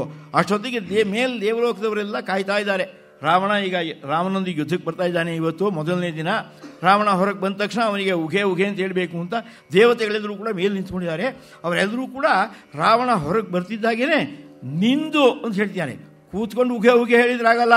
ಯಾವನಾದರೂ ಕೂತ್ಕೊಂಡಿದ್ದ ಅಂತ ಗೊತ್ತಾದರೆ ಈ ಪಕ್ಕದವನು ರಾವಣನ ರಾಕ್ಷಸ ಚಾಡಿ ಹೇಳ್ತಾನೆ. ಆ ವರುಣ ಒಬ್ಬ ಕೂತ್ಕೊಂಡೆ ಆ ಕಡೆ ತಿರ್ಕೊಂಡು ಉಘೆ ಉಘೆ ಅಂತ ಇದ್ದ ಅಂತಂದರೆ ಮಾರನೇ ದಿನ ಅವನಿಗೆ ಬಲ ಹೋಗುತ್ತೆ. ಬಾರಪ್ಪ, ಏನು ಕೂತ್ಕೊಂಡೇ ಮಾತಾಡಿದೀಯಂತೆ ನೀನು, ನಾನು ಬಂದಾಗ ಅಂಥೇಳಿ. ಆದ್ದರಿಂದ ಎಲ್ಲರೂ ಹೆದರಿಕೊಂಡು ರಾವಣನಿಗೆ ಎಲ್ಲ ಎದ್ದು ನಿಂತ್ಕೊಂಡು ಉಘೇ ಉಘೇ ಅಂಥೇಳಿ ರಾವಣನನ್ನು ಹೊಗಳ್ತಾ ಇದ್ದಾರೆ. ಅಂತರಿಕ್ಷದಲ್ಲಿರ್ತಕ್ಕಂತಹ ದೇವತೆಗಳೆಲ್ಲರೂ ಕೂಡ ಸ್ತುತಿಪಾಠಗಳಾಗಿಬಿಟ್ಟು ಅವನನ್ನು ಕೊಂಡಾಡ್ತಾ ಇದ್ದಾರೆ. ವಿಲಯ ಕಾಲದ ರುದ್ರನು ಇಮ್ಮೈದಳೆದನೋ ಸಂವರ್ತ ಭೈರವನಳವು ದಶಗುಣವಾಯ್ತೋ ದಶದಿಗು ದೇವತಾ ಶಕ್ತಿ ಬಲಿದು ಬಿಡದೆ ಒಂದಾಯ್ತೋ ಎನೆ ಸಮ್ಮಿಳಿತ ಶೌರ್ಯದ ಸುಪ್ರತಾಪದ ಝಳದ ಝಾಡಿಯಲಿ ನಿಶಾಚರರಾಯ ರಂಜಿಸಿದ.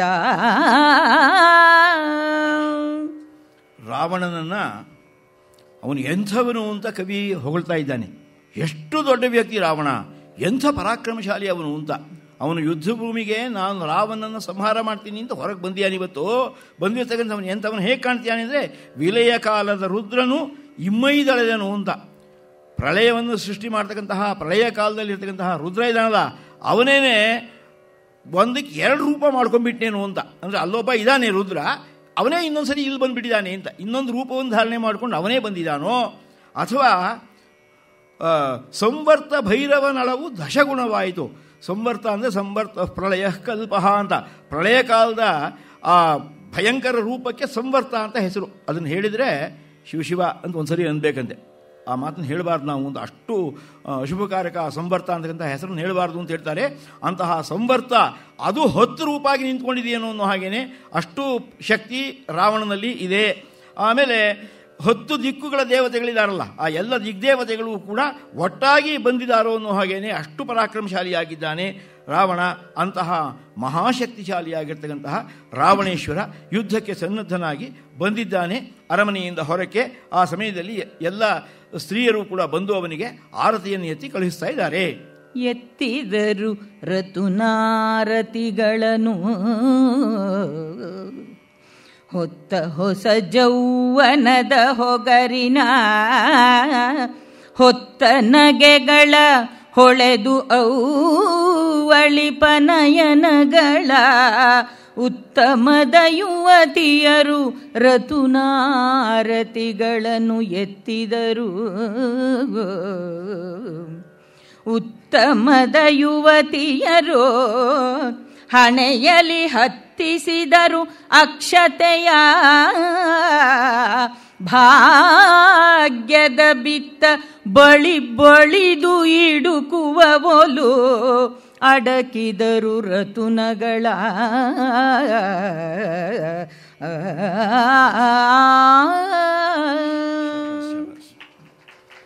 ಆರತಿಯನ್ನು ಎತ್ತಬೇಕು.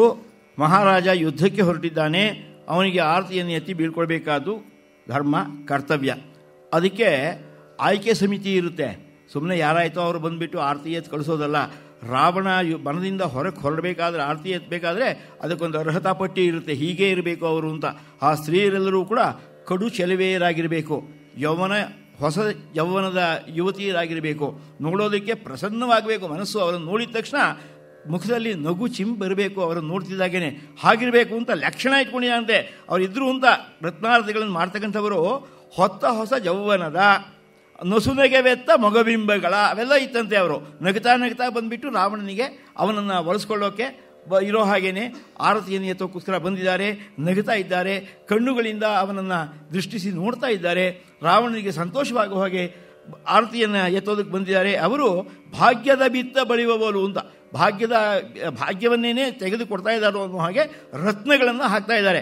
ಅದು ಭಾಗ್ಯದ ಅಕ್ಷತೆಯ ಕಾಳುಗಳು, ಅದು ಬೆಳಕೆ ಬರುತ್ತೆ, ಈಗ ಮೊಳಕೆ ಬರತಕ್ಕಂಥದ್ದು. ಅದನ್ನು ಭಾಗ್ಯವನ್ನು ಬಿತ್ತಿದಾರೋ ಅನ್ನೋ ಹಾಗೇನೆ ಅಕ್ಷತೆಯ ಕಾಳುಗಳನ್ನು ಹಾಕಿಬಿಟ್ಟು ರಾವಣನಿಗೆ ಆಶೀರ್ವಾದವನ್ನು ಮಾಡ್ತಾ ಇದ್ದಾರೆ. ಆಮೇಲೆ ಒಂದು ಮಾಗದರೆಲ್ಲರೂ ಕೂಡ ರಾವಣನನ್ನು ಹೊಗಳ್ತಾ ಇದ್ದಾರೆ, ಸ್ತುತಿಪಾಠವನ್ನು ಮಾಡ್ತಾ ಇದ್ದಾರೆ. ಮಲೆವ ಸುಭಟರ ಗಂಡ ಸುರಕರಿ ಕಳಭಕುಲ ಭೇರುಂಡ ಕಂಪಿತ ಕುಲಿಶ ಸದೃಶ ಮಹೋಗ್ರ ಕೌಂಕ್ಷೇಯಕ ಭುಜಾದಂಡ ವಿಲಸದ ಅಭಿನವ ರುದ್ರ ರೌದ್ರಾಕಳಿತ ಶೌರ್ಯ ಸಮುದ್ರ ಮುದ್ರಿತ ಫಲ ಸುಭೋಗ ಸುಭದ್ರ ಜಿಯ ಎಂದು ಒದರಿತು ಅಮರಗಣ.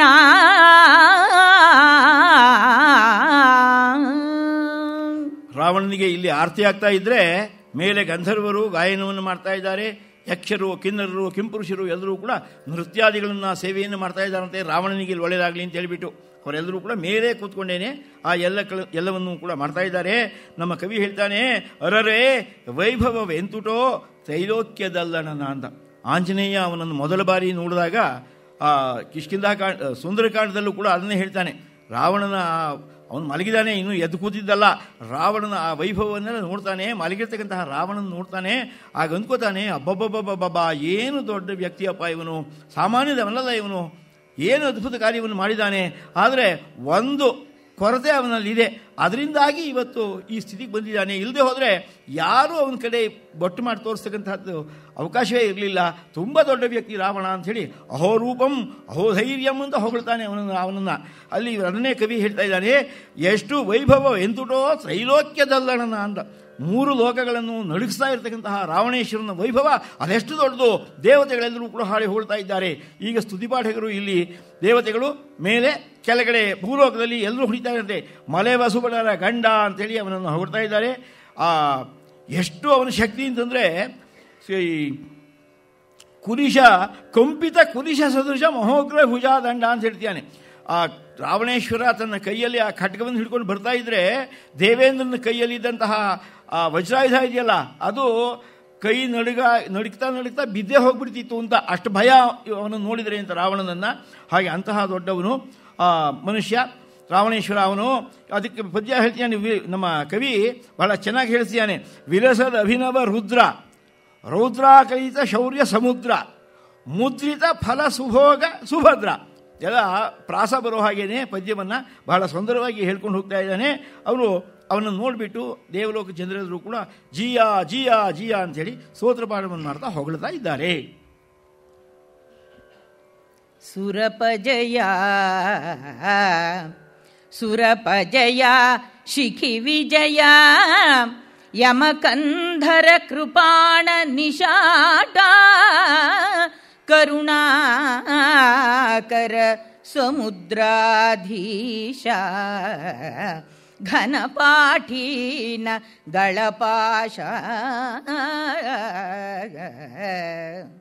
ಪುರಹರ ಪ್ರಿಯ ಹೃದಯ ಶೂಲೋತ್ತರ ಗುಣಾನ್ವಿತ ಹರ ಸರೋಜಜ ಪರಮರಕ್ಷಕ ಎಂದು ಹೊಗಳಿತು ರಾಕ್ಷಸೌರಾತ.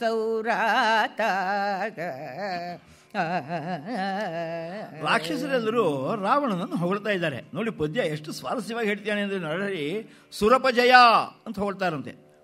ದೇವರಾಜನನ್ನು ಬಡಿದು ಬಿಟ್ಟಿದ್ದಾನೆ. ದೇವರಾಜ ಮಾತಾಡೋ ಹಾಗಿಲ್ಲ. ಇಂದ್ರ ಅವನ ಮೇಲಕ್ಕೆ ಬಂದುಬಿಟ್ಟು ಸ್ವರ್ಗಲೋಕವನ್ನು ನೋಡೋಕೆ ಅಂತ ರಾವಣ ಬಂದರೆ ಇಂದ್ರ ತನ್ನ ಸಿಂಹಾಸನದಿಂದ ಇಳಿದುಬಿಟ್ಟು ಕೆಳಗಡೆ ಬೇರೊಂದು ಕುರ್ಚಿ ಹಾಕ್ಕೊಂಡು ಕೂತ್ಕೋಬೇಕು.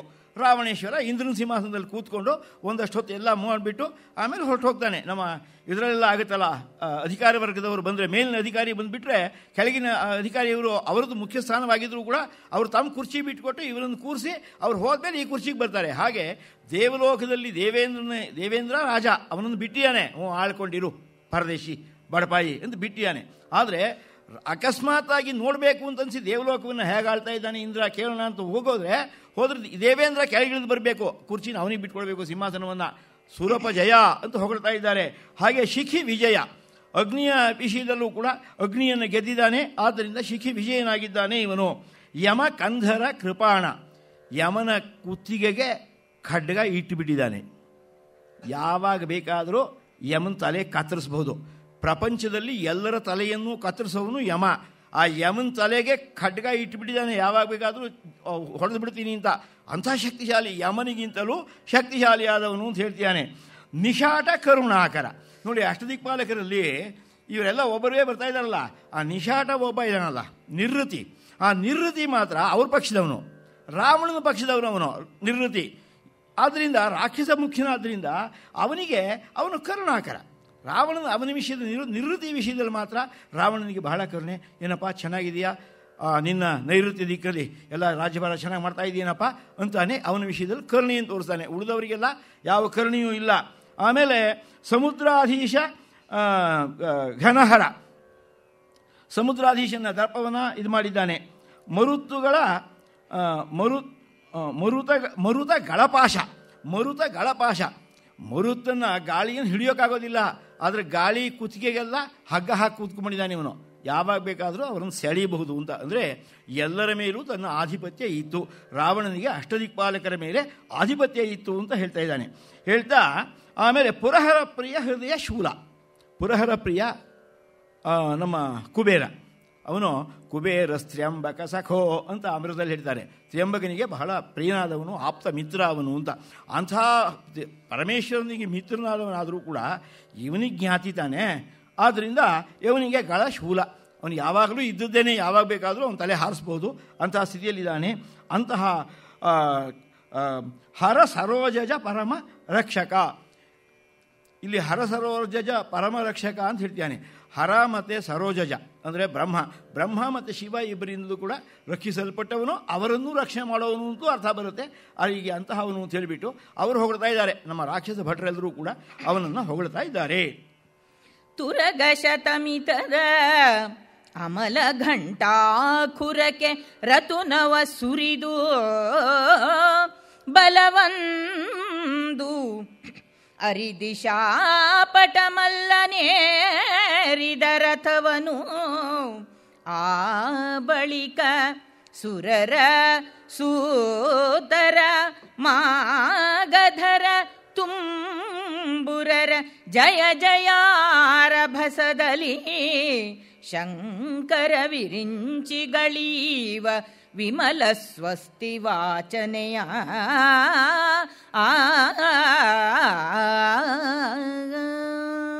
ರಾವಣ ದೊಡ್ಡದಾಗಿರ್ತಕ್ಕಂತಹ ರಥವನ್ನು ಮಾಡ್ಕೊಂಡಿದ್ದಾನೆ. ಬಹಳ ದಪ್ಪ ಆಸಾಮಿ ಅಲ್ವಾ, ಸಾಮಾನ್ಯವಾದಂತಹ ರಥದಲ್ಲಿ ಹತ್ತೋಕ್ಕಾಗಲ್ಲ. ರಥ ಜೋರಾಗಿರಬೇಕು. ರಥ ಜೋರಾದ ಮೇಲೆ ಎಳೆಯೋದಕ್ಕೆ 100 ಕುದುರೆ ಬೇಕು. ಇವರೆಲ್ಲ 2 ಕುದುರೆ, 1 ಕುದುರೆ, 4 ಕುದುರೆಗಳದ್ದೆಲ್ಲ ಹೋಯಿತು. ಇವನಿಗೆ 100 ಕುದುರೆ ಹಾಕಿಬಿಟ್ಟಿದಾರಂತೆ. ರಾವಣ ಆ ರಥದ ಮೇಲೆ ಹತ್ಕೊಂಡು ಯುದ್ಧ ಮಾಡೋಕ್ಕೆ ಹೊರಡಬೇಕಾದ್ರೆ ಸಂಪ್ರದಾಯ ನೋಡಿ ಹೇಗಿರುತ್ತೆ ಅಂತ. ಎಲ್ಲ ದೇಶಗಳಲ್ಲೂ ಅದಿದ್ದೇ ಇರುತ್ತೆ ಅಂತ. ರಾಕ್ಷಸ ದೇಶವಾದ್ರೇನು, ಭೂದೇಶವಾದ್ರೇನು, ಸ್ವರ್ಗವಾದ್ರೇನು, ಅವರೆಲ್ಲರೂ ಕೂಡ ಈ ಸಂಪ್ರದಾಯವನ್ನು ಇಟ್ಕೊಂಡವರೇ. ಜಯ ಬೇಕು ಅಂತಂದರೆ ಈ ಸಂಪ್ರದಾಯದ ಮಾರ್ಗದಲ್ಲಿ ಹೋಗಬೇಕು. ರಾವಣ ಬಂದ, ರಥಕ್ಕೆ ಪ್ರದಕ್ಷಿಣೆಯನ್ನು ಮಾಡ್ದ. ಕುದುರೆಗಳಿಗೆ ಮುತ್ತು ರತ್ನಗಳನ್ನು ಬೊಗಸೆಯಲ್ಲಿ ತಗೊಂಡು ಎಲ್ಲ ಕುದುರೆಗಳ ಕಾಲಿಗೂ ಹಾಕ್ತಾ ಬಂದಂತೆ. ಅವುಗಳಿಗೆಲ್ಲ ಪೂಜೆಯನ್ನು ಮಾಡಬೇಕು ಅಂತ. ಆಮೇಲೆ ರಥಕ್ಕೆ ನಮಸ್ಕಾರವನ್ನು ಮಾಡಿ ಆಮೇಲೆ ರಥವನ್ನು ಹತ್ತಬೇಕು. ಅದಕ್ಕೋಸ್ಕರವಾಗಿ ಅವನು ಅದೆಲ್ಲ ಮಾಡ್ತಿದ್ದಾನೆ. ಸೂತ ಮಾಗಧರು ಅವರಿಗೆಲ್ಲ ಬಳುವಳಿಯನ್ನು ಕೊಟ್ಟಿದ್ದಾನೆ. ಅವರೆಲ್ಲರೂ ಕೂಡ ಜಯ ಜಯ ಅಂತೇಳಿ ಅವನನ್ನು ಹೊಗಳ್ತಾ ಇದ್ದಾರೆ. ಆಮೇಲೆ ಮೇಲಕ್ಕೆ ನೋಡಿದ. ಆಗ ಮೇಲ್ಗಡೆ ಇರ್ತಕ್ಕಂತಹ ಬ್ರಹ್ಮ ಮತ್ತು ಶಿವ ಇಬ್ಬರು ಕೂಡ ಒಳ್ಳೇದಾಗಲಪ್ಪ ಅಂತಂದರು. ಖಂಡಿತ ಒಳ್ಳೇದಾಗೋದು ಬೇಡಪ್ಪ, ಖಂಡಿತ ಒಳ್ಳೇದಾಗೋದು ಬೇಡಪ್ಪ, ಆಗೋದು ಇಲ್ಲಪ್ಪ ಅಂತಲೇ ಅಂದ್ಕೊಂಡಿರೋದು. ಯಾಕೆಂದರೆ ಅವನು ಅವಸಾನ ಕಾಲ ಬಂದಿದೆ. ಇಷ್ಟು ದಿನ ಹಾಗೆ ಮಾಡಬೇಕಾಗಿತ್ತು, ವಿಧಿ ಇಲ್ಲ. ಈಗ ಬಂದಾಗಿದೆ ಮೃತ್ಯು, ಮನೆ ಬಾಗಿಲಿಗೆ ಬಂದಾಗಿದೆ ಮೃತ್ಯು. ಆದರೂ ಹೇಳದೆ ವಿಧಿ ಇಲ್ಲ, ಹೇಳೋಕ್ಕೆ ಬರೋಲ್ಲ. ಹಾಗೆ ಹೇಳಿ ಅವಕಾಶ ಮಾಡಿಕೊಡೋದು ಕಂಸನಿಗೆ ಮಾತ್ರ ಬಂತು. ಅದು ನಿನ್ನ ಮೃತ್ಯು ಇದ್ದಾನೆ ಅಂತ ಹೇಳಿಬಿಟ್ರು. ಆದರೆ ರಾವಣನಿಗೆ ಅದನ್ನು ಹೇಳಲಿಲ್ಲ ಯಾರೂ ಕೂಡ, ನಿನ್ನ ಮೃತ್ಯು ಇದ್ದಾನೆ ಅಂತೇಳಿ. ಅದಕ್ಕೋಸ್ಕರ ರಾವಣ ಹೊರಟಿಯಾನೆ. ನಿನಗೆ ಒಳ್ಳೇದಾಗಲಪ್ಪ ಅಂಥೇಳಿ ತುಟಿಯ ಮೇಲಿನ ಮಾತಾಗಿ ಅವರೆಲ್ಲರೂ ಕೂಡ ಆಶೀರ್ವಾದವನ್ನು ಮಾಡಿದ್ದಾರೆ. ಆನಂತರ ರಾವಣ ಹೊರಡ್ತಾ ಇದ್ದಾನೆ. ವಸುಮತೀಪತಿ ಸೂನು ಕೇಳ್ ಲಯದ ಅಸಮನಯನದ ತೋರಿಕೆಗೆ ಜಗದು ಸುರತೆಗೆ ಬಗೆಯಾಯಿತು. ನೆರೆದ ಸಮಸ್ತ ದೇವಗಣ ನಸಿವುತಿರ್ದುವು. ತಾರಕಾಗ್ರಹ ವಿಸರ ಸನಕ ಸನಂದನಾದಿಗಳು ಅಸುವಿಡಿದು ರಕ್ಷೋಘ್ನ ಸೂಕ್ತದಲ್ಲಿರ್ದರು. ಅಭ್ರದಲ್ಲಿ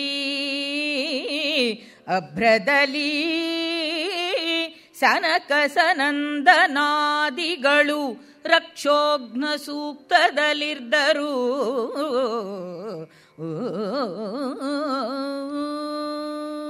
ವಾಲ್ಮೀಕಿ ಮಹರ್ಷಿಗಳು ಕುಶದವರಿಗೆ ಕಥೆಯನ್ನು ಹೇಳ್ತಾ ಇದ್ದಾರೆ.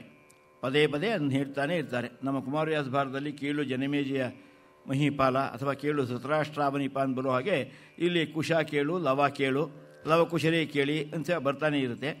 ಈ ಮಕ್ಕಳೇ, ರಾಜ್ಕುಮಾರರೇ ಕೇಳಿ ಮುಂದಿನ ಏನಾಯಿತು ಅಂತ ಅಂಥೇಳಿ.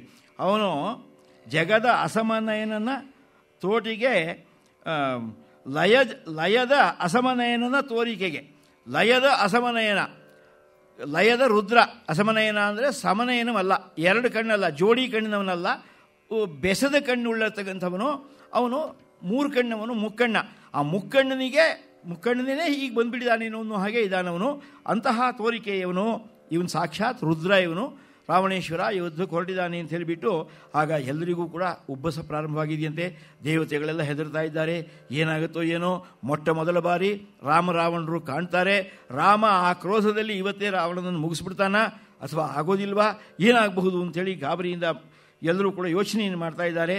ಆ ಸಮಯದಲ್ಲಿ ಸನಕ, ಸನಂದನ, ಸನತ್ ಸುಜಾತ, ಸನತ್ ಕುಮಾರ ಅಂತೇಳಿ ಬ್ರಹ್ಮನ ಮಾನಸಪುತ್ರರಾದವರು ಜಗತ್ತು ಉಳಿಯೋದಕ್ಕೋಸ್ಕರವಾಗಿ ಮಂತ್ರ ಜಪವನ್ನು ಮಾಡ್ತಾ ಇದ್ದಾರಂತೆ. ಹೇಗಾದರೂ ಇವತ್ತಿನ ಯುದ್ಧದಲ್ಲಿ ರಾಮನಿಗೆ ಗೆಲುವಾಗಿ ಜಗತ್ತು ಉಳಿಲಪ್ಪ ಅಂತ ಹೇಳಿಬಿಟ್ಟು ಅವರು ಮಂತ್ರ ಜಪವನ್ನು ಮಾಡ್ತಾ ಇದ್ದಾರೆ ಜಗತ್ತಿನ ರಕ್ಷಣೆಗೋಸ್ಕರವಾಗಿ. ತೆಗೆದು ನಿಂದುದು ರಾವಣನ ಮೈಸೆಗಳಿಕೆಗೆ ನಿಮ್ಮವರ ಬಲ ತೆಗೆದು ನಿಂದುದು ಕೈ ಮಿಗುವ ಮೀರುವ ವೀರರು ಅಂತರಿಸಿದರು ದೂರದಲ್ಲಿ ಜಗದನಯನ ಸುತಾದಿಗಳತನು ಧಿಗು ಧಿಗಿಲ್ಲೆನುತ್ತಿದ್ದುದು ಅಸುರನ ಸೊಗಡಿಗೆ ಜಗದನಯನ ಸುತಾದಿಗಳತನು ಧಿಗಿ ಧಿಗಿಲ್ಲೆನುತ್ತಿದ್ದುದು ಅಹಿತನ ಹೊಗರ ಪರಿಕಿಸುತ್ತಿರ್ದನ ರಾಮ.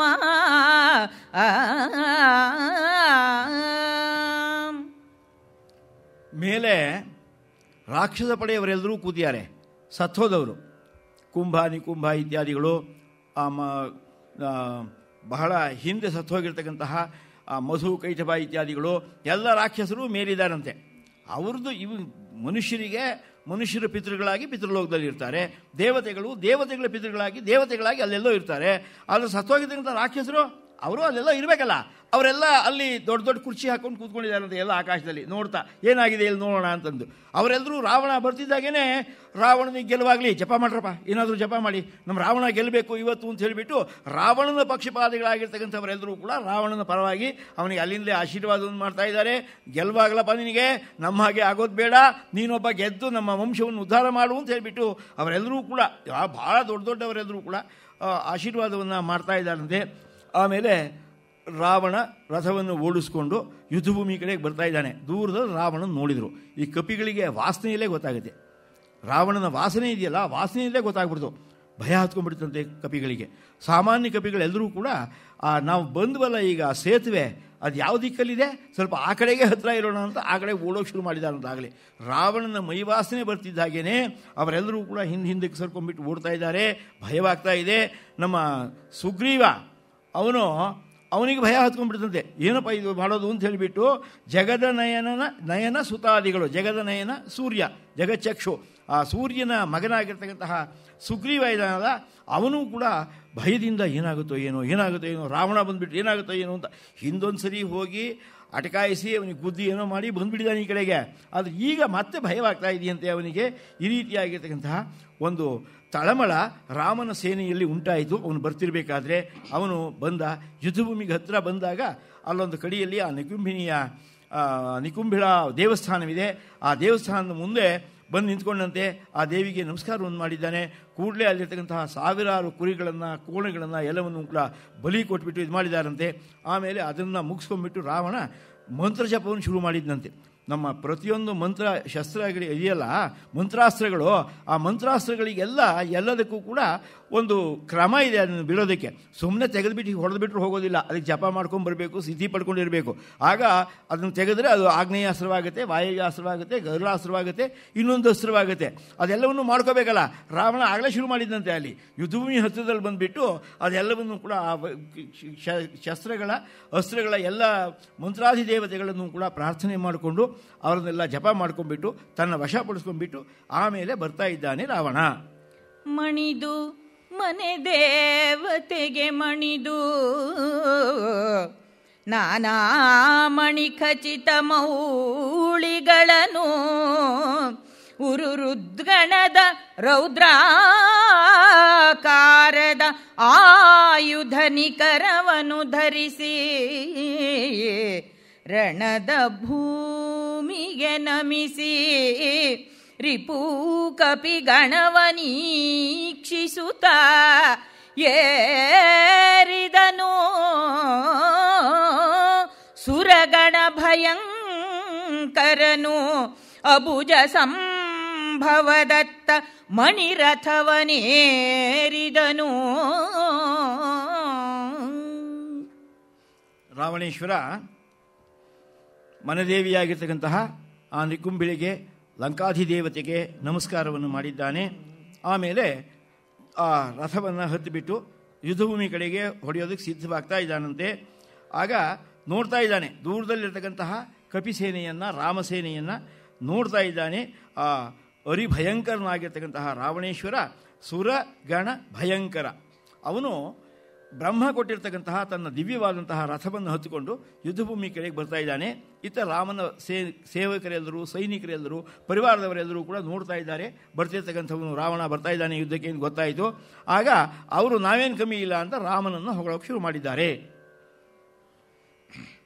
ರಾಯ ರಿಪು ಸಂಹಾರ ನಿರ್ಜರ ರಾಯ ಮಸ್ತಕ ಶೂಲ ಮಾನವರಾಯ ಕೋಳಾಹಳ ಭುಜಂಗಮರಾಯ ರಿಪು ಗರುಡ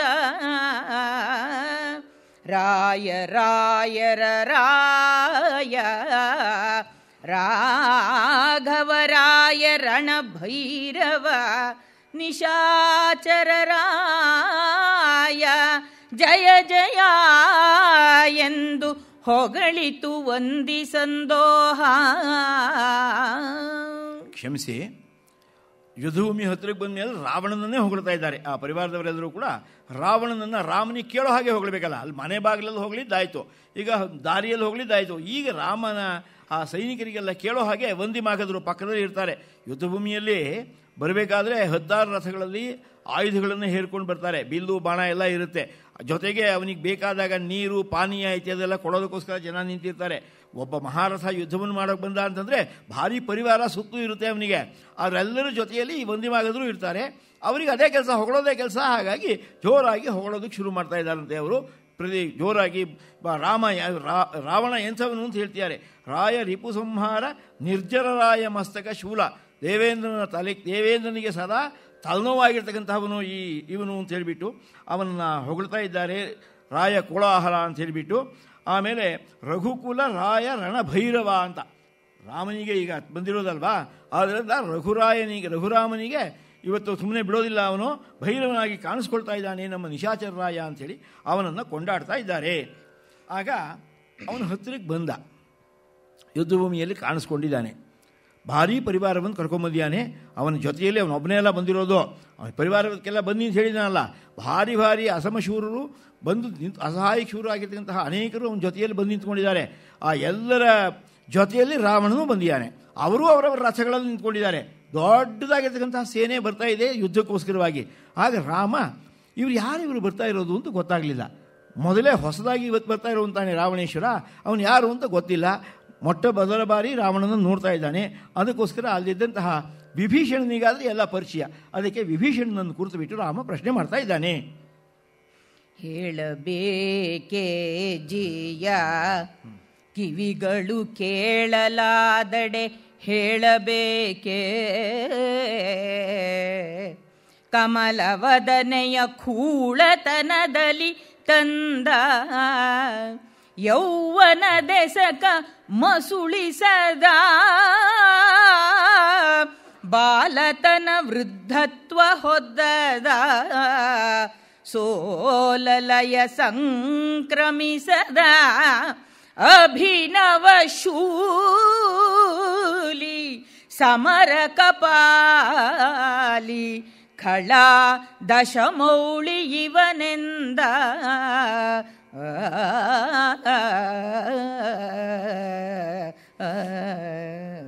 ವಿಭೀಷಣ, ಯಾರಪ್ಪ ಬರ್ತಾ ಇರೋದು ಯುದ್ಧಕ್ಕೆ? ಇವತ್ತಿನವರೆಗೂ ಕೂಡ ಹೀಗೆ ಬಂದಾಗ ಕಾಣಲಿಲ್ಲ. ಇವನು ಯಾರು ಯುದ್ಧಕ್ಕೆ ಬಂದಿರೋನು ಹೇಳು ಅಂತಂದ. ಕಾವ್ಯಗಳಲ್ಲಿ ಇದೊಂದು ರೀತಿ, ಜನರನ್ನು ನಮಗೆ ಪರಿಚಯ ಮಾಡಿಸ್ಬೇಕು. ಕವಿ ತನಗೆ ಗೊತ್ತಿದೆ ಅಂತ ಪರಿಚಯ ಮಾಡಿಸೋದು ಬೇರೆ, ಸ್ವಲ್ಪ ವಿಶೇಷವಾಗಿ ಪರಿಚಯ ಮಾಡಿಸ್ಬೇಕು ಅಂದಾಗ ಎಲ್ಲಿ ನೀನು ಹೇಳು ಅಂತ ಇನ್ನೊಬ್ಬನ ಹತ್ರ ಹೇಳೋದು. ಹಾಗೆ ಹೇಳಿದಾಗ ಅವ್ರನ್ನೆಲ್ಲ ಒಬ್ಬೊಬ್ಬರನ್ನೇ ವರ್ಣಿಸ್ಕೊಂಡು ಹೋಗೋದು ಸಂಪ್ರದಾಯ. ರಾಮ ಹಿಂದೆ ಸಮುದ್ರವನ್ನು ದಾಟಬೇಕಾದ್ರೆ ರಾವಣ ಹಾಗೆ ಅವನು ಇನ್ನೊಬ್ಬನ ಹತ್ರ ಕೇಳ್ತಾನೆ. ಆ ಶುಕಸಾರಣರಲ್ಲಿ ಒಬ್ಬರನ್ನು ಕೇಳ್ತಾನೆ. ಅವನು ಎಲ್ಲರನ್ನೂ ಪರಿಚಯ ಮಾಡಿಸ್ತಾನೆ. ಇಂತಿಂಥವನು ಅಂತ ಪರಿಚಯ ಮಾಡಿಸ್ತಾ ಬರ್ತಾನೆ. ಈಗ ಹಾಗೇನೆ ಯುದ್ಧ ಭೂಮಿಯಲ್ಲಿರಬೇಕಾದ್ರೆ ಅಲ್ಲಿ ಎಲ್ಲರೂ ಅವನಿಗೆ ಕಣ್ಣಿಗೆ ಕಾಣೋ ಹಾಗೆ ಇದ್ದಾರಾ, ಅಷ್ಟು ಜನರನ್ನು ಹಾಗೆ ಪರಿಚಯ ಮಾಡಿಸೋಕೆ ಅದು ಎಲ್ಲಿಂದ ಸಾಧ್ಯ ಅನ್ನೋದೆಲ್ಲ ಆಮೇಲಿನ ವಿಷಯ. ಆದರೂ ನಮಗೆ ಯುದ್ಧಕ್ಕೆ ಬಂದಿರೋರು ಯಾರು ಮುಂದೆ ಸಾಯ್ತಾರೆ ಇವರೆಲ್ಲ. ಆ ಸಾಯೋರನ್ನೆಲ್ಲ ಯಾರ್ಯಾರು ಸತ್ರು ಅಂತ ಹೇಳಬೇಕಲ್ಲ. ಆ ಹಿಂದೆ ಹೇಳಿದ್ದೀನಲ್ಲ ಅವನು ಸತ್ತದ್ದು ಅಂತ ಹೇಳಿದ್ರಾಯಿತು. ಇಲ್ಲಿ ಪರಿಚಯ ಪರ್ವ ಇದು, ಪರಿಚಯ ಮಾಡ್ಕೊಂಡು ಹೋಗೋಣ ಅಂತೇಳಿ ರಾಮ ಕೇಳ್ದ ಅಂಥೇಳಿ ಆ ವ್ಯಾಜವನ್ನು ಇಟ್ಕೊಂಡು ವಿಭೀಷಣ ಹೇಳ್ತಾ ಇದ್ದಾನೆ, ಸ್ವಾಮಿ ಹೇಳಬೇಕೆ, ಹೇಳಲೇ, ಇರೋ ವಿಚಾರವನ್ನು ತಿಳಿಸ್ಬಿಡ್ಲೆ, ಇವನು ಯಾರು ಗೊತ್ತೇ, ನೀವಿಲ್ಲದೆ ಇರಬೇಕಾದ್ರೆ ಸೀತಾಮಾತೆಯನ್ನು ಅಪಹಾರ ಮಾಡಿಕೊಂಡು ಬಂದಿರತಕ್ಕಂತಹ ದುಷ್ಟ.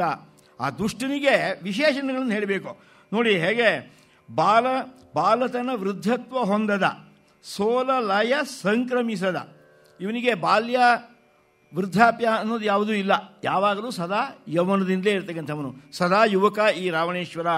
ಜೊತೆಗೆ ಸೋಲ ಲಯ ಸಂಕ್ರಮಿಸದ, ಸೋಲು ಸಾವು ಅನ್ನೋದು ಇವನಿಗೆ ಗೊತ್ತೇ ಇಲ್ಲ, ಅದು ಎರಡೂ ಕೂಡ ಇವನ ಹತ್ತಿರಕ್ಕೆ ಬರೋದಿಲ್ಲ, ಅಂಥವನಿವನು ಅಂತ. ಅಭಿನವ ಶೂಲಿ, ಪರಮೇಶ್ವರನೇ ಅಂತ ಅಂದ್ಕೊಳ್ಳಿ, ಹಾಗೇ ಇದ್ದಾನವನು, ಸಾಕ್ಷಾತ್ ಶೂಲಪಾಣಿಯಾಗಿರ್ತಕ್ಕಂತಹ ಶಿವನೇ ಅಂದ್ಕೊಳ್ಳಿ.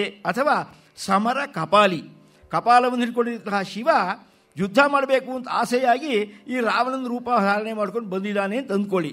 ಅಂದರೆ ರಾವಣನು ಶಿವನಷ್ಟೇ ಪರಾಕ್ರಮಶಾಲಿ ಅಂತ ಹೇಳೋದಕ್ಕೆ ಮಾತು ಹೇಳಿಬಿಟ್ಟು ಆಮೇಲೆ ಅವನು ದಶಮೌಳಿ ಪ್ರಶಸ್ತಿ ಕೊಡೋಕೆ ಮೊದಲು ಒಂದು ಮಾತನ್ನು ಸೇರಿಸ್ತಾನೆ, ಖಳ ದಶಮೌಳಿ ಇವನು ಅಂತ. ಮಹಾ ದುಷ್ಟನಾಗಿರ್ತಕ್ಕಂತಹ ರಾವಣೇಶ್ವರ ಇವನೇ. ಯಾಕೆಂದರೆ ಎಲ್ಲ ಪಾಪಗಳು ಇವನಿಂದಲೇ ಆಗಿರ್ತಕ್ಕಂಥದ್ದು.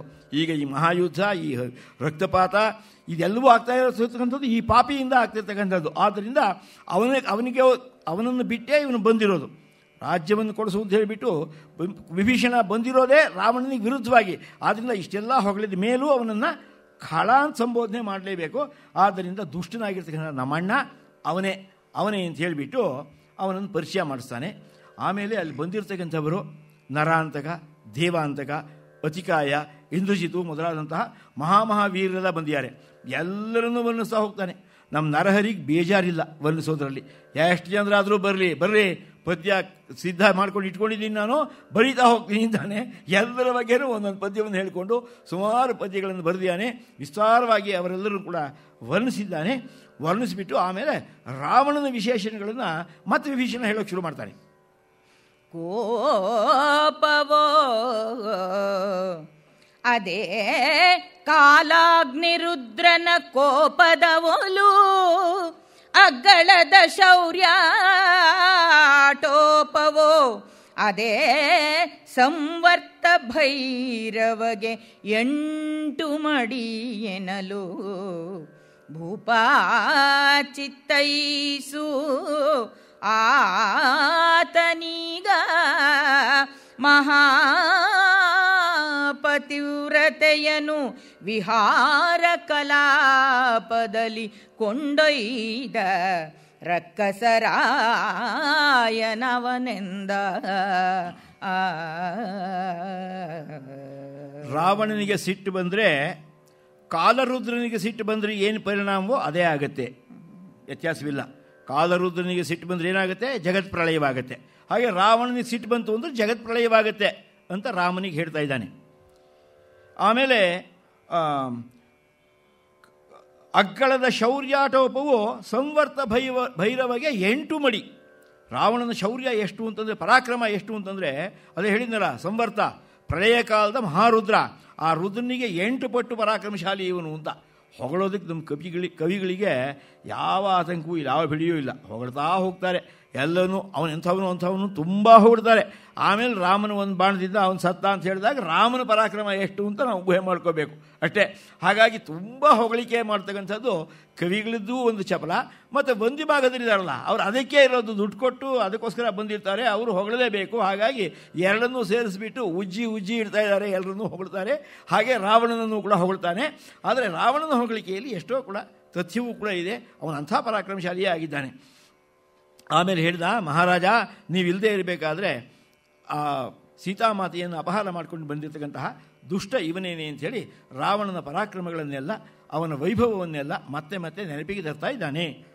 ಹೊಗಳುತ್ತವೆ ಸುರರಾಜನೊಡ್ಡೋಲಗದ ಸುರವಂದಿಗಳು, ಕೈಗಳ ನೆಗಹಿ ಕೈವಾರಿಸುತ್ತಲಿ ಅದೆ ಬೇರಭ್ರದಲ್ಲಿ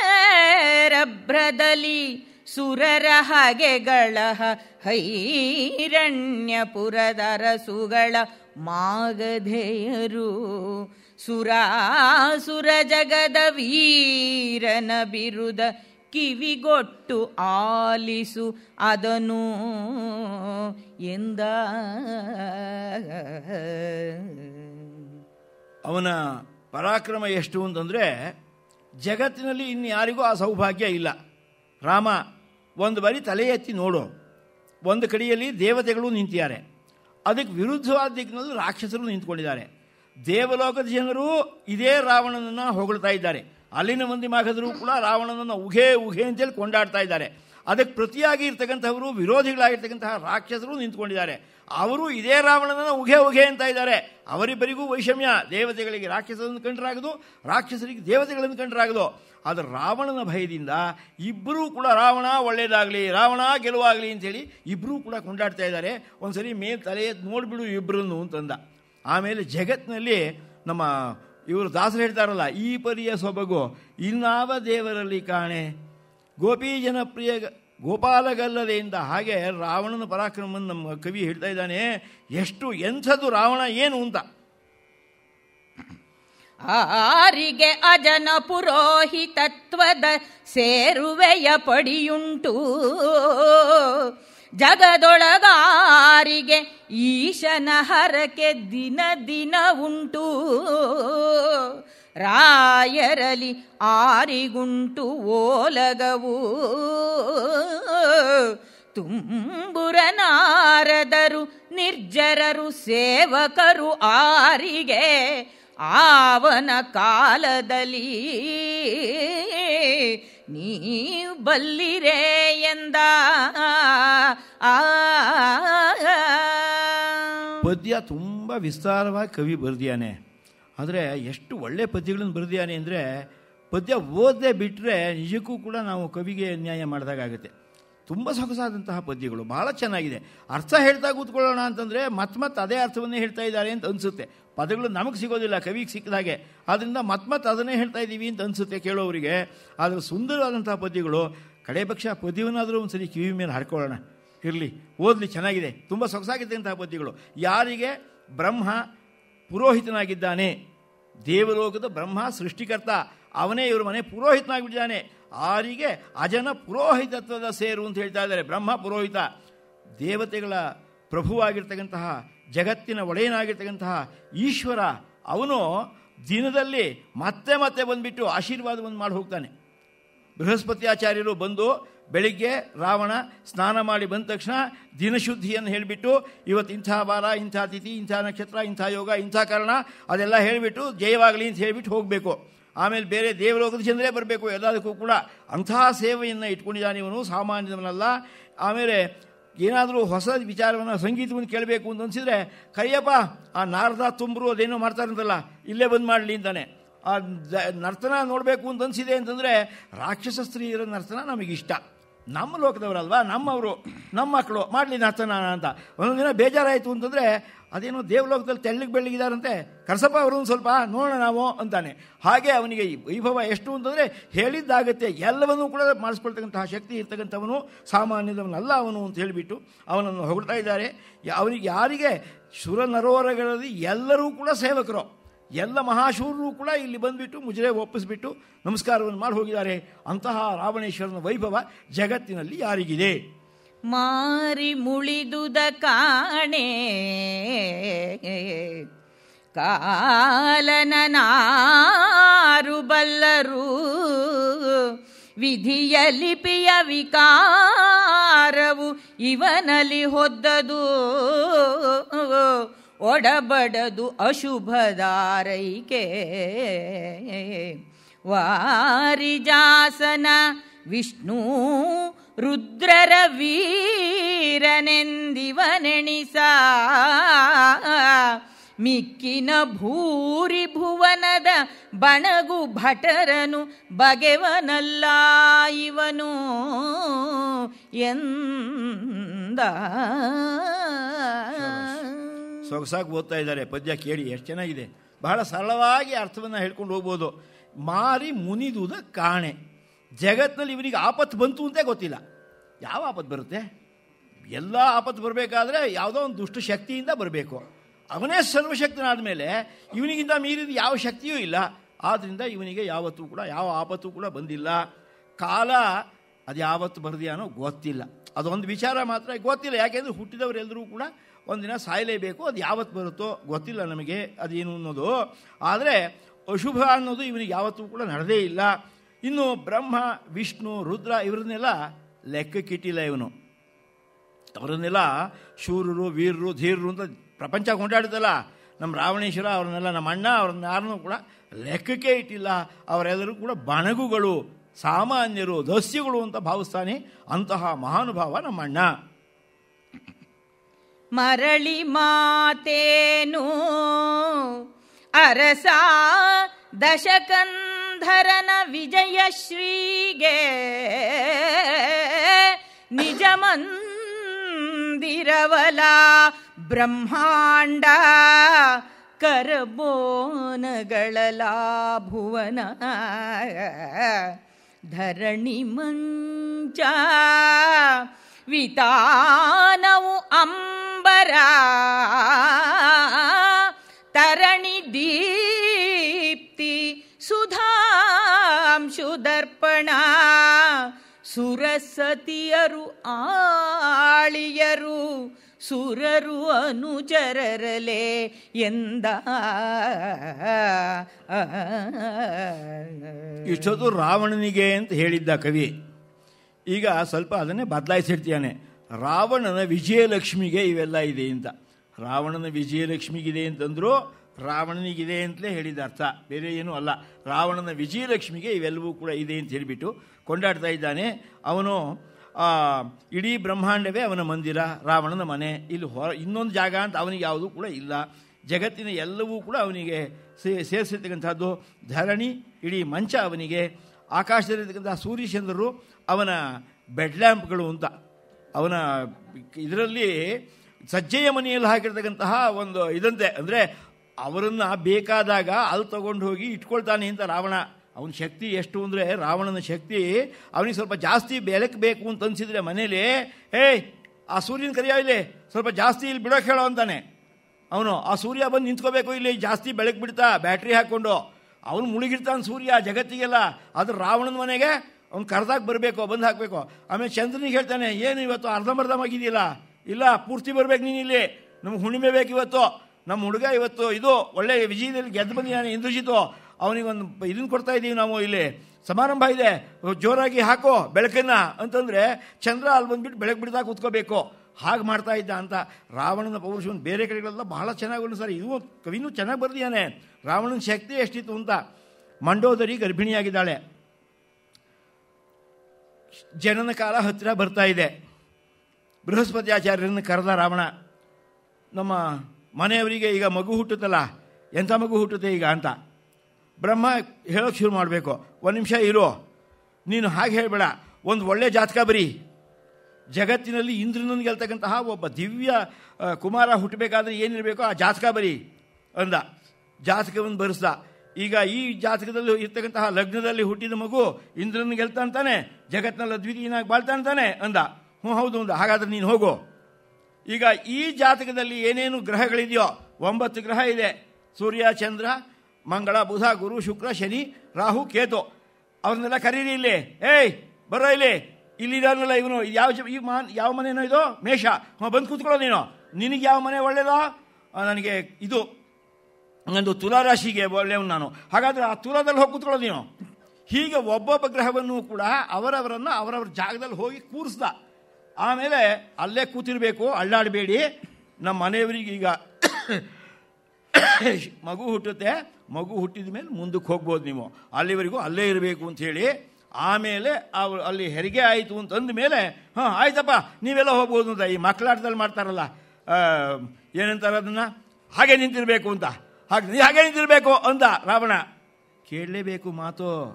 ರಾವಣನ ಮಾತು ಕೇಳಲಿಲ್ಲ ಅಂದರೆ ಸೂರ್ಯ ಇವತ್ತಿರ್ತಾನಲ್ಲ, ನಾಳೆ ಬೆಳಿಗ್ಗೆ ಆ ಸೂರ್ಯ ಹುಟ್ಟೋದಿಲ್ಲ, ಇನ್ನೊಬ್ಬ ಸೂರ್ಯನ ಕೂರಿಸಿರ್ತಾನೆ. ಈ ಸೂರ್ಯನ ಮನೆ ಕಥೆ ಮುಗೀತು, ಇವನು ಮನೆಗೆ ಹೋಗ್ಬೇಕು, ಇವನು ಅಂಥ ಶಕ್ತ ಅವನು ಅಂತ. ರಾವಣನ ಬಗ್ಗೆ ಅಷ್ಟು ಅದ್ಭುತವಾದಂತಹ ಕಲ್ಪನೆಗಳೆಲ್ಲ ಇದೆ. ರಾವಣನಿಗೆ ನವಗ್ರಹಗಳನ್ನು ತನ್ನ ಸಿಂಹಾಸನಕ್ಕೆ ಮೆಟ್ಟಿಲುಗಳಾಗಿ ಮಾಡ್ಕೋಬೇಕು ಅಂತ ಆಲೋಚನೆ ಬಂದಂತೆ. ಮೆಟೀರಿಯಲ್ ಆಗಿ ಮಾಡ್ಕೊಂಡಂತೆ.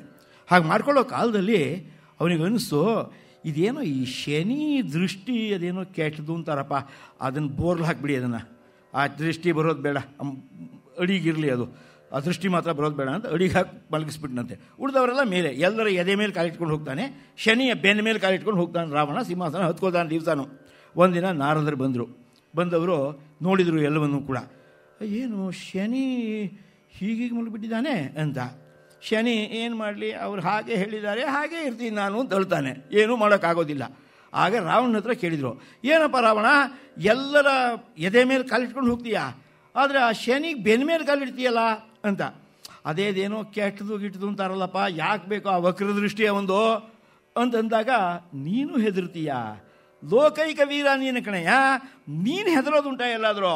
ಅವನ ಎದೆ ಮೇಲೂ ಕಾಲಿಟ್ಕೊಂಡು ಹೋದರೆ ಆಗ ನೀನು ನಿಜವಾದಂಥ ರಾವಣ, ಇಲ್ಲದೆ ಹೋದ್ರೆ ನೀನೆಂಥ ರಾವಣ ಅಂದ. ಹೌದಲ್ವೇ, ಹೌದು ನಾನು ರಾವಣ ಅಂದ, ತಿರುಗಿಸ್ದ. ಆ ಶನಿಯ ದೃಷ್ಟಿ ಹೀಗೆ ಹೊರತಲ್ಲ, ಹೊರಲೋ ಕಾಲದಲ್ಲಿ ವಕ್ರವಾಗಿ ಶನಿ ರಾವಣನ ನೋಡಿದ ಕ್ಷಣ ಮಾತ್ರದಲ್ಲಿ ಅಣ್ಣ ಮೂಗೋಯ್ತು ಅಂದ್ಕೊಂಡು ಹೇಳ್ತಾ ಬಂದ್ಲು ಅವಳು ಅಂತ. ಅವನ ವಕ್ರದೆಸೆ ಶನಿಯ ದೃಷ್ಟಿ ಬಿದ್ದ ತಕ್ಷಣ ಪ್ರಾರಂಭವಾಯಿತು, ಅಣ್ಣ ಮೂಗೋಯ್ತು ಅಂದ್ಕೊಂಡು ಬಂದ್ಲು. ಅಲ್ಲಿನ ಮುಂದಕ್ಕೆ ರಾವಣನ ಅವಸಾನ ಕಾಲ ಪ್ರಾರಂಭವಾಯಿತು. ಅಲ್ಲಿವರೆಗೂ ಕೂಡ ಮೆರೆದು ಬಿಟ್ಟ ಅಂತ ಹೇಳ್ತಾರೆ. ಎಲ್ಲ ಬೇರೆ ಬೇರೆ ಕಡೆಗಳಲ್ಲಿ ಬರ್ತಕ್ಕಂತಹ ಕಥೆಗಳು, ಆದರೆ ಎಲ್ಲವೂ ನಮ್ಮ ಕವಿಗೆ ಗೊತ್ತು. ರಾವಣನ ವಿಷಯದಲ್ಲಿ ಎಷ್ಟು ಸಂಗ್ರಹ ಮಾಡಿ ಇಟ್ಕೊಂಡಿದ್ದಾನೆ ಅಂದರೆ ಎಲ್ಲವನ್ನೂ ಇಲ್ಲೇ ಬರೀತಾನೆ ಅವನು. ಅಂತಹ ಅದ್ಭುತವಾಗಿರ್ತಕ್ಕಂತಹ ರಾವಣ ಅಂಥೇಳಿ ಹೊಗಳ್ತಾ ಇದ್ದಾನೆ ವಿಭೀಷಣ. ಅಂಜುವೆನು ಭಿನ್ನಹಕ್ಕೆ ಜಿಯಾ ಸಮಂಜಸನು ಸಮರದಲ್ಲಿ ಸಾವಿಂಗೆ ಅಂಜುವವನಲ್ಲ ಜಿಯ ಅರಿಯಬಾರದು ದೇವ ಬಿಲುಗೊಲೆಗೆ ಶಿಂಜಿನಿಯ ಸಮತಳಿಸು ಸಂಗರಕ್ಕೆ ಅಂಜದ ಅಂಬುಗಳಿರಲಿ ನಿಜ ಕರ ಕಂಜದಲ್ಲಿ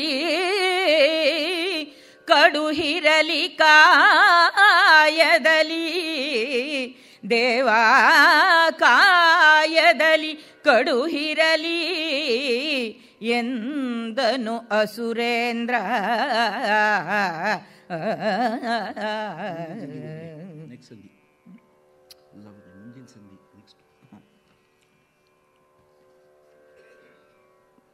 ಸ್ವಾಮಿ, ಇಷ್ಟೆಲ್ಲ ಹೇಳಿದೆ, ಆದರೂ ಕೂಡ ನನಗೆ ಭಿನ್ನ ಮಾಡೋದಕ್ಕೆ ಭಯವಾಗುತ್ತೆ. ಯುದ್ಧಕ್ಕೆ ಸಿದ್ಧರಾಗಿ ಅಂತ ಹೇಳಬೇಕು, ಬಂದಿರೋದೇ ಅದಕ್ಕೆ. ನಾವು ಯುದ್ಧ ಮಾಡಲೇಬೇಕು. ಅವನನ್ನು ಕೊಲ್ಲಿಸ್ತೀನಿ ನಾನು ಯುದ್ಧ ಭೂಮಿಯಲ್ಲಿ, ನೀವೇನು ಯೋಚನೆ ಮಾಡಬೇಡಿ, ನನ್ನ ಜೊತೆಗೆ ಬನ್ನಿ ಅಂತ ವಿಭೀಷಣ ಹೋಗಿ ಅಲ್ಲಿ ಸೇರ್ಕೊಂಡು ಎಲ್ಲ ಮಾಡಿರೋದು.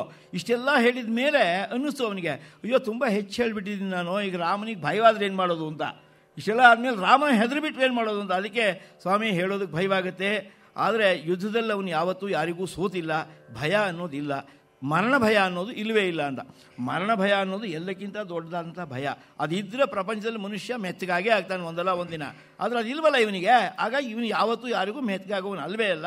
ಆದ್ದರಿಂದ ಈಗ ನೀವು ನಿಮ್ಮ ಬಿಲ್ಲಿಗೆ ಆ ಸಿಂಚಿನಿಯನ್ನು ಹಾಕಿ ಅಂತ. ಬಿಲ್ಲು ಯಾವಾಗಲೂ ಕೈಯಲ್ಲಿ, ವೀರರ ಕೈಯಲ್ಲಿ ಬಿಲ್ಲಿರುತ್ತೆ, ಆದರೆ ಬಿಲ್ಲಿಗೆ ಹೆದೆಯನ್ನು ಏರಿಸಿರೋದಿಲ್ಲ. ಹೆದೆ ಏರಿಸೋದು ಅಂದರೆ ಒಂದು ಕಡೆ ಹಗ್ಗ ಇರುತ್ತೆ, ಇನ್ನೊಂದು ಕಡೆಗೆ ಒಂದು ತಿರುವನ್ನು ಹಾಕಿ ಕೊಕ್ಕೆ ಹಾಕಿರ್ತಾರೆ. ಅದನ್ನು ಆ ಕೊಕ್ಕೆಗೆ ಹೇಗೆ ಸೇರಿಸ್ಬೇಕು, ಆ ಸೇರಿಸೋದು ಯುದ್ಧ ಬಂದಾಗ ಮಾತ್ರ.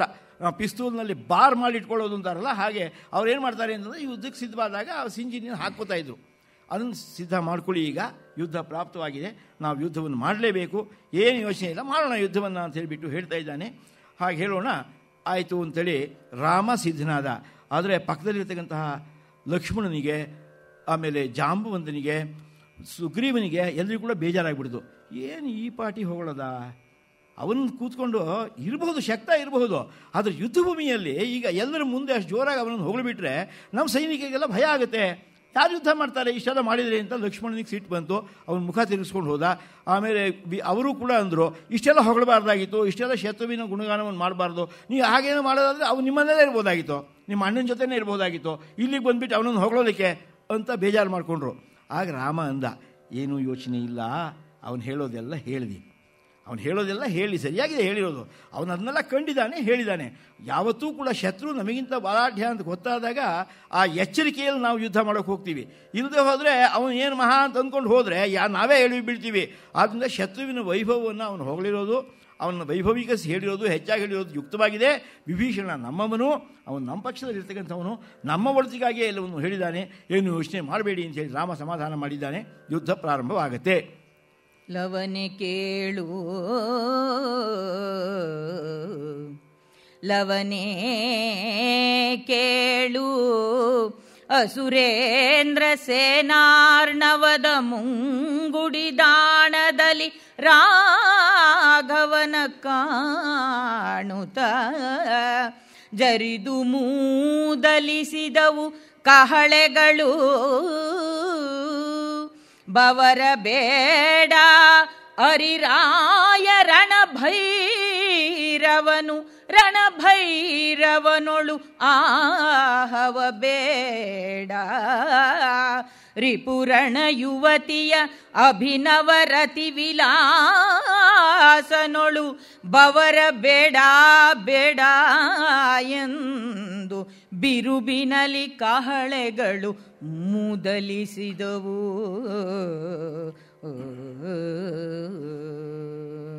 ರಣವಾದ್ಯಗಳು ಮೊಳಗ್ತಾ ಇವೆ ಜೋರಾಗಿ. ಭಾರಿ ಶಕ್ತಿ ಬರಬೇಕು ಮೈಯಲ್ಲಿ. ವಾದ್ಯಗಳ ಸದ್ದನ್ನು ಕೇಳ್ತಾ ಕೇಳ್ತಾ ಕಿವಿಗೆ ಆ ಕಿವಿಯ ತಮಟೆ ಒಡೆದೋಗೋ ಹಾಗೆ ಸದ್ದು ಬರ್ತಾ ಇದ್ದರೆ ವೀರಾವೇಶ ಬರುತ್ತದೆ ಯೋಧರಿಗೆ. ಆಗ ಯುದ್ಧವನ್ನು ಹೆಚ್ಚಾಗಿ ಮಾಡ್ತಾರೆ ಅಂತ. ಅದಕ್ಕೋಸ್ಕರ ಎರಡು ಕಡೆಯಲ್ಲೂ ಕೂಡ ಆ ವಾದ್ಯವನ್ನು ಮೈಮೇಲೆ ಪ್ರಜ್ಞೆ ಇದೆ ಢಮ ಢಮ ಢಮ ಢಮ ಅಂತ ಹೊಡೆಯೋಕೆ ಶುರು ಮಾಡ್ತಾರೆ. ಆಗ ಇವರ ಮೈಯಲ್ಲೂ ಕೂಡ ಯೋಧರ ಕೈಯಲ್ಲೂ ಮೈಯಲ್ಲೂ ಕೂಡ ವಿದ್ಯುತ್ ಸಂಚಾರವಾಗಿಬಿಟ್ಟು ಅವರು ಜೋರಾಗಿ ಯುದ್ಧವನ್ನು ಪ್ರಾರಂಭ ಮಾಡಲಿ ಅಂತ. ಆದರೆ ಇಲ್ಲಿ ತಮಟೆ ಸದ್ದಿದೆಯಲ್ಲ, ಅದು ಬೇಡ ಬೇಡ ಬೇಡ ಬೇಡ ಅಂತಾಯಿತು ಅಂತ ಕವಿ ವರ್ಣಿಸ್ತಾ ಇದ್ದಾನೆ. ರಾಮನ ಸೈನಿಕರಿಗೆ ಹೇಳ್ತಾ ಇದೆಯಂತೆ, ಅದು ಸತ್ತು ಹೋಗ್ತೀರೋ, ಅವನ ಮುಂದೆ ಯುದ್ಧ ಮಾಡಬೇಡ್ರೋ, ಯಾರು ಇವತ್ತಿನವರೆಗೆ ಗೆದ್ದಿಲ್ಲ ಕಣ್ರೋ, ನೀವು ಹೋದರೂ ಸತ್ತು ಹೋಗ್ತೀರೋ, ಮನೆಗೆ ವಾಪಸ್ ಹೋಗ್ರೋ, ಅಂಥವನೊಂದಿಗೆ ಯುದ್ಧ ಮಾಡೋದು ಯುಕ್ತ ಅಲ್ಲ ಕಣ್ರೋ ಅಂತ ಕೂಗೋ ಹಾಗೆ ಹೇಳ್ತಾ ಇತ್ತು ಅಂತ. ಆದ್ಯದ ಸದ್ದು ಅದರಷ್ಟಕ್ಕೆ ಅದು ಆಗ್ತಾ ಇರುತ್ತೆ. ಆದರೆ ಕೇಳೋವನಿಗೆ ಹೇಗೆ ಕೇಳಿಸುತ್ತೆ ಅಂತ, ವೀರನಾದವನಿಗೆ ನುಗ್ಗು, ಕೊಲೆ ಮಾಡು, ಹಾರಿಸು ರುಂಡವನ್ನು ಅಂತ ಕೇಳ್ತಾ ಇದ್ದರೆ ಹೇಳಿ ಆದವನಿಗೆ ಬೇಡ ಬೇಡ ಬೇಡ ಬೇಡ ಅಂತ ಇರುತ್ತೆ ಅಂತ. ಲಕ್ಷ್ಮಣ ಅವನು ಸೀತೆಯನ್ನು ಕಾಡಿಗೆ ಕಳಿಸೋಕೆ ಅಂತ ಹೊರಟಾಗ ನಮ್ಮ ಜೈಮಿನಿಕಾರ ಲಕ್ಷ್ಮೀಶ ಹೇಳ್ತಾನೆ, ಅವನ ಬಾವುಟ ಹಿಂದಕ್ಕೆ ಹಾರು ಹೋಗ್ತಾ ಇತ್ತಂತೆ. ಹಿಂದೆ ಹೋಗ್ತಾ ಇದ್ದು ಬೇಡ ಬೇಡ ಬೇಡ ಬೇಡ, ಇದು ಕೊಲೆಗೆ ಹೋಗ್ತಾ ಇದೆಯಾ, ಅನ್ಯಾಯಕ್ಕೆ ಹೋಗ್ತಾ ಇದೆಯಾ, ಮುಂದಕ್ಕೆ ಹೋಗಬೇಡವೋ ಅಂತ ಹೇಳ್ತಾ ಇತ್ತು ಅಂತ. ಬಾವುಟ ಹಿಂದಕ್ಕೆ ಹಾರ್ತಾ ಇರುತ್ತಲ್ಲ, ರಸ ಮುಂದಕ್ಕೆ ಹೋದ್ರೆ ಬಾವುಟ ಹಿಂದಕ್ಕೆ ಹಾರ್ತೆ, ಬೇಡ ಅಂತ ಆಯಿತು ಅಂತ. ಹಾಗೆ ಇಲ್ಲಿ ವರ್ಣಿಸ್ತಾ ಇದ್ದಾನೆ, ಬೇಡ ಬೇಡ ಅಂಥೇಳಿ ಹೇಳ್ತಾ ಇದೆಯಂತೆ. ಆ ರಣವಾದ್ಯಗಳೆಲ್ಲವೂ ಕೂಡ ಯುದ್ಧ ಬೇಕಾಗಿಲ್ಲ ನಿಮಗೆ, ಎಲ್ಲ ಸತ್ತೋಗ್ಬಿಡ್ತೀರಪ್ಪ ಬೇಡ ಅಂತ ಇದೆ. ಹಳಚಿದವು ಬಲವೆರಡು ಕಿಡಿ ಕಿಡಿ ಹಳಚುವಂತಿರೆ, ಬಲವೆರಡು ಹಳಚಿದವು ಹೊಕ್ಕ ಮೈಯಲಿ ಕಳಚಿದವು ಕಪಿ ಖಳ ಕದಂಬದ ಕಾಯದು ಸುರುಗಳ. ಬಳಚಿದವು ಭವದ ದುಷ್ಕೃತಿಗಳು ಬಲಿಕ ಕೈಯೊಡನೆ ದಳ ಉಳಿಸಿದವು. ದಿವಿಜೇಂದ್ರ ನಗರದ ಸೂರೆಗೆ ಉಭಯ ಬಲ ದಳ ಉಳಿಸಿದವು. ಇಬ್ಬರು ಸೈನಿಕರು ಯುದ್ಧಕ್ಕೆ ಸಿದ್ಧರಾಗಿದ್ದಾರೆ. ಯುದ್ಧ ಪ್ರಾರಂಭವಾಯಿತು. ಮೈ ತಿಕ್ತಾ ಯುದ್ಧವನ್ನು ಮಾಡ್ತಾ ಇದ್ದಾರಂತೆ. ಎದುರುಗಡೆ ಇರ್ತಕ್ಕಂಥವರು ಕಪಿಗಳು, ಕರಡಿಗಳು. ಈ ಕಡೆ ಇರ್ತಕ್ಕಂಥವರು ರಾಕ್ಷಸರು, ಭಾರಿ ಮೈ ರಾಕ್ಷಸರು. ಈ ರಾಕ್ಷಸರ ಮುಂದೆ ಆ ಸಣ್ಣ ಸಣ್ಣ ಕೋತಿಗಳು ಏನು ಮಾಡ್ತಾ ಇತ್ತು, ಯುದ್ಧ ಮಾಡಿತು ಅಂತಂದರೆ ಅಂತ ನಮಗನ್ಸುತ್ತೆ. ಆದರೆ ಇಲ್ಲಿ ಏನಾಗಿದೆ ಅಂತಂದರೆ, ಅಲ್ಲಿ ಕೋತಿ ಅನ್ನೋದು ಕಾಣೋಕ್ಕೆ ಚಿಕ್ಕ ಆಕೃತಿ ಅಷ್ಟೇ, ಆದರೆ ಕೋತಿ ಯಾವುದೂ ಅಲ್ಲ. ಅಲ್ಲಿರ್ತಕ್ಕಂಥವ್ರು ಎಲ್ಲರೂ ಸಕಲ ದೇವತೆಗಳು ರಾಮ ಸಹಾಯಕ್ಕೋಸ್ಕರವಾಗಿ ಕೋತಿಗಳಾಗಿ ಅವತಾರವನ್ನು ಮಾಡಿದ್ದಾರೆ ಅಂತಂದರೆ ವೇಷ ಹಾಕ್ಕೊಂಡು, ಕೋತಿ ವೇಷ ಹಾಕ್ಕೊಂಡು ಬಂದು ಕೂತಿದ್ದಾರೆ, ಅವರೇ ಇರೋದು. ಇಲ್ಲಿ ಯಾರೂ ಕೂಡ ಸಾಮಾನ್ಯ ಬಲದವರಲ್ಲ.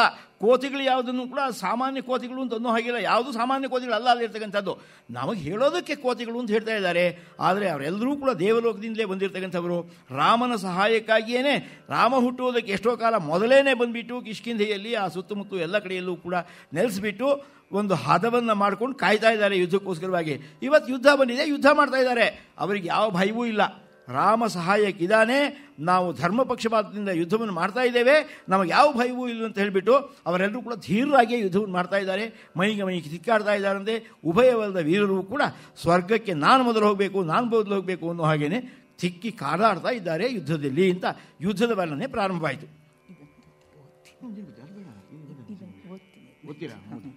ಶಿರದ ಚಿಪ್ಪುಗಳರಳಿ ಹೊಯ್ಯುತ ಪರಿಘದಲ್ಲಿ ಪಾರುಂಬಳೆಗಳಲ್ಲಿ ಕರುಳ ನುಗಿಯುತ ಸುರಗಿಯಲಿ ತಿವಿದವು ಕೃಪಾಣದಲ್ಲಿ ಎರಡೆರಡು ತುಂಡುಗಳ ತೋರುತ ಕೊರಳುಗಳ ಕತ್ತರಿಸುತ್ತ ಅಂಬಿನ ಗರಿಗಳಲ್ಲಿ ಸಂಹರಿಸುತ್ತಿದ್ದರು ಖಳರು ಕಪಿಬಲವ.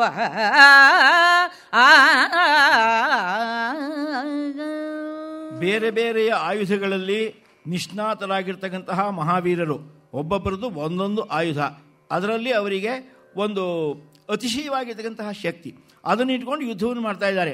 ಪ್ರತಿಯೊಬ್ಬರೂ ಕೂಡ ಶತ್ರು ಪಕ್ಷದವರನ್ನು ಕೊಲ್ತಾ ಇದ್ದಾರೆ. ರಾಕ್ಷಸ ಬಲದವರು ಕಪಿಗಳನ್ನು ಕೊಲ್ತಾ ಇದ್ದಾರೆ, ಕಪಿಬಲದವರು ರಾಕ್ಷಸರನ್ನು ಕೊಲ್ತಾ ಇದ್ದಾರೆ. ಇಬ್ಬರೂ ಕೂಡ ಅವರವರ ಶಕ್ತಿ ಮೀರಿಬಿಟ್ಟು ಹೋರಾಟವನ್ನು ಮಾಡ್ತಾ ಇದ್ದಾರೆ. ಇವರಿಗೆ ರಾವಣೇಶ್ವರನ ಅನ್ನಕ್ಕೆ ಋಣಕ್ಕೆ ನಾವು ಶರೀರವನ್ನು ಕೊಡಬೇಕು ಅಂತಕ್ಕಂತಹ ಆಸೆ. ಇವರಿಗೆ ನಾವು ಸೀತಾಮಾತೆಗಾಗಿ ಯುದ್ಧವನ್ನು ಮಾಡ್ತಾ ಇದ್ದೇವೆ, ಧರ್ಮಕ್ಕೋಸ್ಕರವಾಗಿ ಯುದ್ಧ ಮಾಡ್ತಾ ಇದ್ದೇವೆ, ಮಹಾವಿಷ್ಣು ರಾಮನಾಗಿ ಬಂದಿದ್ದಾನೆ ಅವನಿಗಾಗಿ ಯುದ್ಧವನ್ನು ಮಾಡ್ತಾ ಇದ್ದೇವೆ ಅಂತಕ್ಕಂಥದ್ದು. ಆ ರೀತಿಯಾಗಿ ಇಬ್ಬರು ಕೂಡ ಹೋರಾಡ್ತಾ ಇದ್ದಾರಂತೆ. ಮೈಯೆಲ್ಲ ಗಾಯವಾಗ್ತಾ ಇದೆ, ತಲೆ ಒಡೆದು ಹೋಗ್ತಾ ಇದೆ, ಕೈಕಾಲುಗಳೆಲ್ಲ ತುಂಡಾಗಿ ಬೀಳ್ತಾ ಇದೆ. ಯಾರೂ ಕೂಡ ಹೆದರದೇನೆ ಇನ್ನೊಬ್ಬರಿಗೆ ಹಾಗೆ ಆಯ್ತಲ್ಲ ಅಂತ ನೋಡ್ತೇನೆ ತಮಗೆ ಯುದ್ಧವನ್ನು ಮುಂದುವರಿಸ್ತಾ ಇದ್ದಾರೆ. ರಾಯನಿದ್ದನು ನಿಮ್ಮ ಬಲದ ಅಸಹಾಯ ಶೂರರ ಮುಂದೆ ರಾಯನಿದ್ದನು, ಮುಂದೆ ಅರಿರಾಯ ದಳವುಳಕಾರಿ ಲಕ್ಷ್ಮಣನಿದ್ದನು, ಅಂತರದ ಆಯತದ ರಣಭೂಮಿಯಲಿ ಕಪಿರಾಯನಿದ್ದನು, ಮುಂದೆ ವಾನರ ನಾಯಕರ ಸೇನಾನಿಯಿದ್ದನು, ಸಕಲ ಬಲ ಸಹಿತ ವಾನರ ಸೇನಾನಿ ಇದ್ದನು.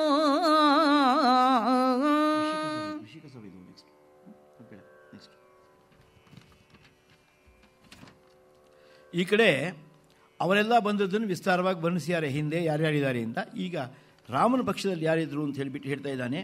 ರಾಮ ಮುಂಚೂಣಿಯಲ್ಲಿ ನಿಂತ್ಕೊಂಡು ಯುದ್ಧವನ್ನು ಮಾಡಬೇಕು ಅಂತ, ಇವತ್ತು ರಾವಣನನ್ನು ಬಿಡಬಾರ್ದು ಅಂತ ಯುದ್ಧಕ್ಕೆ ನಿಂತ್ಕೊಂಡಿದ್ದಾನೆ. ಅವನ ಹಿಂದುಗಡೆಯಲ್ಲಿ ಲಕ್ಷ್ಮಣ ಇದ್ದಾನೆ, ಪಕ್ಕದಲ್ಲಿ ಸುಗ್ರೀವ ಇದ್ದಾನೆ, ಆಂಜನೇಯ ಇದ್ದಾನೆ, ಜಾಂಬವಂತ ಇದ್ದಾನೆ. ಹೀಗೆ ರಾಮನ ಬಲದವರು ಕೂಡ ಯುದ್ಧ ಭೂಮಿಯಲ್ಲಿ ಮುಂದೆ ನಿಂತ್ಕೊಂಡ್ಬಿಟ್ಟು ತಮ್ಮ ತಮ್ಮ ಭಟರಿಗೆ ಪ್ರೋತ್ಸಾಹವನ್ನು ಕೊಡ್ತಾ ಯುದ್ಧವನ್ನು ಮುಂದುವರಿಸ್ತಾ ಇದ್ದಾರೆ. ವಿಶಿಖಸದೆದವು 10 ತೋಳುಗಳೆಸುಗೆಗಳಲ್ಲಿ ವಿಶಿಖಸದೆದವು, ಒಂದೊಂದು ಸರಳಿನ ವಿಸರದಲ್ಲಿ ಶತಸಾವಿರದ ಲಕ್ಷೋಪಲಕ್ಷಗಳ ವಿಷಮವಾನರ ಭಟರ ಕೊರಳಿನ ಬೆಸುಗೆ ಬಿಟ್ಟವು, ಬಿಡುದಲೆಯ ಬಿಲುವಸರವಾದವುಲಯ ಕೃತಾಂತನ ಸಂತೆಯಂದದಲ್ಲಿ. ಲಯಕೃತಾಂತನ ಸಂತೆ ಅಂತ. ಲಯಕೃತಾಂತ ಎಲ್ಲರನ್ನೂ ಸಂಹಾರ ಮಾಡ್ತಕ್ಕಂತಹ ಯಮ ಇದಾನಲ್ಲ, ಅವನ ಸಂತೆ ನಡೀತಾ ಇದೆ ಅಂತ. ಏನು ಕೊಡೋದು ಏನಿದ್ರು ಲಯವೇ. ಇಲ್ಲಿ ಎಲ್ಲ ಸಾಯ್ತಾ ಇದ್ದಾರೆ ಅಂತ. ಬಂದವರೆಲ್ಲರೂ ಕೂಡ ಸಾಯ್ತಾ ಇದ್ದಾರೆ. ರಾವಣ ಬಾಣವನ್ನು ಬಿಡ್ತಾನೆ. ಏನು ವೈಭೋಗ, ಒಂದು ಏನು ವೈಖರಿ. 10 ತೋಳಿದೆ, 20 ತೋಳಿದೆ, 10 ತೋಳಲ್ಲಿ ಬಿಲ್ ಹಿಡ್ಕೊತಾನೆ, 10 ತೋಳಲ್ಲಿ ಬಾಣ ಬಿಸಾಕ್ತಾನೆ. ಏನು ಬಡ ಬಡ ಬಡ ಬಡ ಬರ್ತಾ ಇದೆ. ನಮ್ಮ ಕವಿಗಂತೂ ಹೊಗಳಿ ತೃಪ್ತಿ ಇಲ್ಲ, ಕೋಟಿ ಕೋಟಿ ಸಂಖ್ಯೆಯಲ್ಲಿ ಕೊಂದು ಹಾಕ್ಬಿಟ್ಟ ಅಂತ. ಈ ಥರ ವರ್ಣನೆಗಳೆಲ್ಲ ಇದೆಯಲ್ಲ, ಇವೆಲ್ಲವೂ ಕೂಡ ಅದು ಅತಿಶಯವಾಗಿದ್ದನ್ನು ಹೇಳಬೇಕು ಅಂತ ಹೊರಟಿರ್ತಕ್ಕಂಥದ್ದು. ಯಾವುದು ನಿಜವಾದದ್ದಲ್ಲ. ಅಲ್ಲಿ ಯಾರು ಹೋಗಿದ್ದನ್ನು ಸುಮ್ಮನೆ ಹೇಳಿ ಮುಗಿಸೋದಿಲ್ಲ. ಈ ಹೋದವರೆಲ್ಲ ಸಾಮಾನ್ಯ ಕಪಿಗಳು. ದೊಡ್ಡವರು ಹೋಗಬೇಕಾದ್ರೆ ಬೇರೆ ಯುದ್ಧವೇ ಇದೆ. ಅವರು ಒಬ್ಬೊಬ್ಬರದ್ದು ಯುದ್ಧವನ್ನು ವಿಸ್ತಾರವಾಗಿ ಹೇಳ್ತಾನೆ. ಆಗ ಒಂದೊಂದೇ ಬಾಣ ಹೊಡೆಯೋದು, ಆಗ ಒಂದೊಂದೇ ರೀತಿಯಲ್ಲಿ ಯುದ್ಧ ಮಾಡೋದು.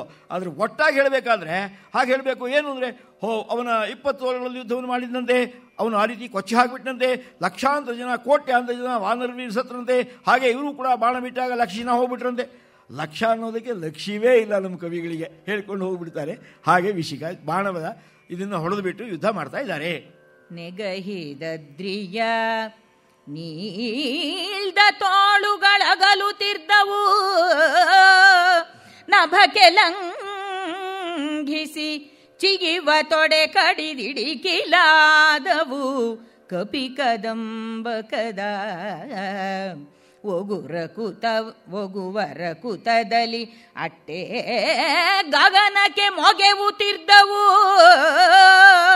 ಕೊಲೆಗೆ ಹಿಂದಣ ಯುಗದ ವೀರರೊಳು ಇವನವೊಲು ಸಾಹಸಿಗಳಾರೆಂದ.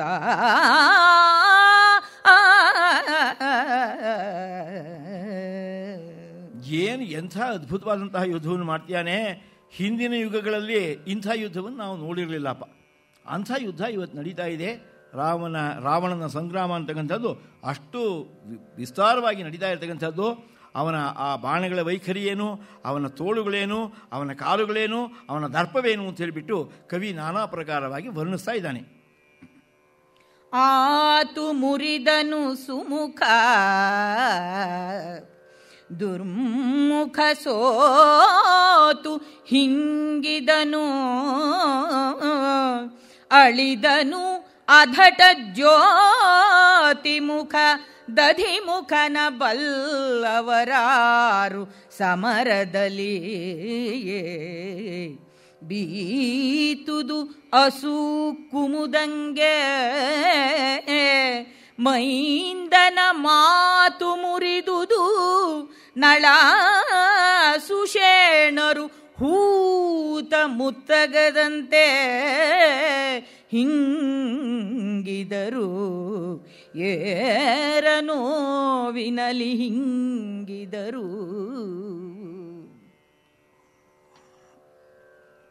ಈಗ ಅವನ ಬಲದವರ ಯುದ್ಧದಲ್ಲಿ ಯಾರ್ಯಾರು ಪೆಟ್ಟು ತಿಂದರು ಅಂತ ಗವಾಕ್ಷ, ಗವಯ, ಶರಭ, ಗಂಧಮಾದನ ಅಂತ ಒಂದಷ್ಟು ಜನ ಮಹಾವೀರರೆಲ್ಲ ಇದ್ದಾರೆ. ಒಬ್ಬೊಬ್ಬರು ಪೆಟ್ಟು ತಿಂದು ಹಿಂದಕ್ಕೆ ಹೋಗ್ತಾ ಇದ್ದಾರೆ ಅಂತ ಯುದ್ಧದಲ್ಲಿ ವರ್ಣನೆಯಲ್ಲಿ ಯಾವಾಗಲೂ ಹೀಗೆ ಬರೋದು. ಯುದ್ಧ ಮಾಡಬೇಕಾದ್ರೆ ನಮ್ಮ ಕವಿಗಳು ತುಂಬ ವಿಸ್ತಾರವಾಗಿ ಬರೀಬೇಕಲ್ಲ. ಆಗೇನು ಮಾಡ್ತಾರೆ ಅಂತಂದರೆ, ಒಬ್ಬ ಬಂದ, ಸೋತ, ಹಿಂದಕ್ಕೆ ಹೋದ, ಇನ್ನೊಬ್ಬ ಬಂದ ಅಂತ ಅವರ ಹೆಸರೆಲ್ಲ ಬರ್ಕೊಂಡು ಬರೀತಾರೆ. ಆಮೇಲೆ ಮತ್ತೆ ಸ್ವಲ್ಪ ಹೊತ್ತಿಗೆ ಅವನು ಇನ್ನೊಂದು ಸರಿ ಬರ್ತಾನೆ, ಮತ್ತು ಇನ್ನೊಂದು ಸರಿ ಅವನು ಯುದ್ಧ ಮಾಡೋಕ್ಕೆ ಶುರು ಮಾಡ್ತಾನೆ. ಅವನು ಯುದ್ಧದಲ್ಲಿ ಪೆಟ್ಟು ಬಿದ್ದರೆ ಮನೆಗೆ ಹೋಗಿ ನಾವು ವಿಶ್ರಾಂತಿ ಪಡಿತೀವಿ, ಇವತ್ತು ಬರೋದಿಲ್ಲ ಅನ್ನೋದೆಲ್ಲ ಇಲ್ಲ. ಯುದ್ಧದಲ್ಲಿ ಸಾಯೋವರೆಗೂ ಹೋರಾಡ್ತಾನೆ ಇರಬೇಕು. ಸ್ವಲ್ಪ ಪೆಟ್ಟಾಗಿ ಹೆಚ್ಚಾಗಿತ್ತು ಅಂತಂದರೆ ಚಿಕಿತ್ಸೆ ಪಡಿಸ್ಕೊಳ್ಳೋದು, ಪುನಃ ಯುದ್ಧಕ್ಕೆ ಬರೋದು. ಈ ರೀತಿಯಾಗಿ ಮತ್ತೆ ಅವರವರೇ ಯುದ್ಧಕ್ಕೆ ತಾಗಿ ಬರ್ತಾ ಇರ್ತಾರೆ. ಒಬ್ಬೊಬ್ಬರು ಕೂಡ ಬರ್ತಾ ಇದ್ದಾರಂತೆ. ರಾವಣನ ಮುಂದೆ ನಿಲ್ಲೋಕ್ಕಾಗ್ತಾ ಇಲ್ಲ, ರಾವಣನ ಬಲದ ಮುಂದೆ ನಿಲ್ಲೋಕ್ಕಾಗ್ತಾ ಇಲ್ಲ. ಎಲ್ಲರೂ ಕೂಡ ಸೋತು ಹೋಗ್ತಾ ಇದ್ದಾರೆ. ಒಬ್ಬೊಬ್ಬರೇ ಸೋತು ಹೋಗ್ತಿರ್ಬೇಕಾದ್ರೆ ಸುಗ್ರೀವ ರಾವಣನ ಮುಂದಕ್ಕೆ ಬಂದ. ಆನುವೆನು ಮೊದಲೊಮ್ಮೆ ಮಹಿಜಾಮಾನಿನೀಶನ ಮುಂದೆ ಖಳ ಕುಲಹೀನನನು ಹೊಗಗುಡದೆ ಹಳಚುವೆನು ಇವನೊಳು ಎಂದೆನುತ.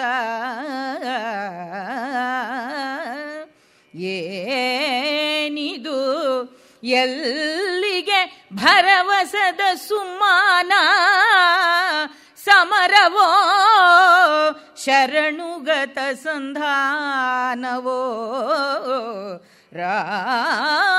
ರಾಜೇಂದ್ರ ಚಂದ್ರನೊಳು ಎಂದನಾರ ವಿಜ.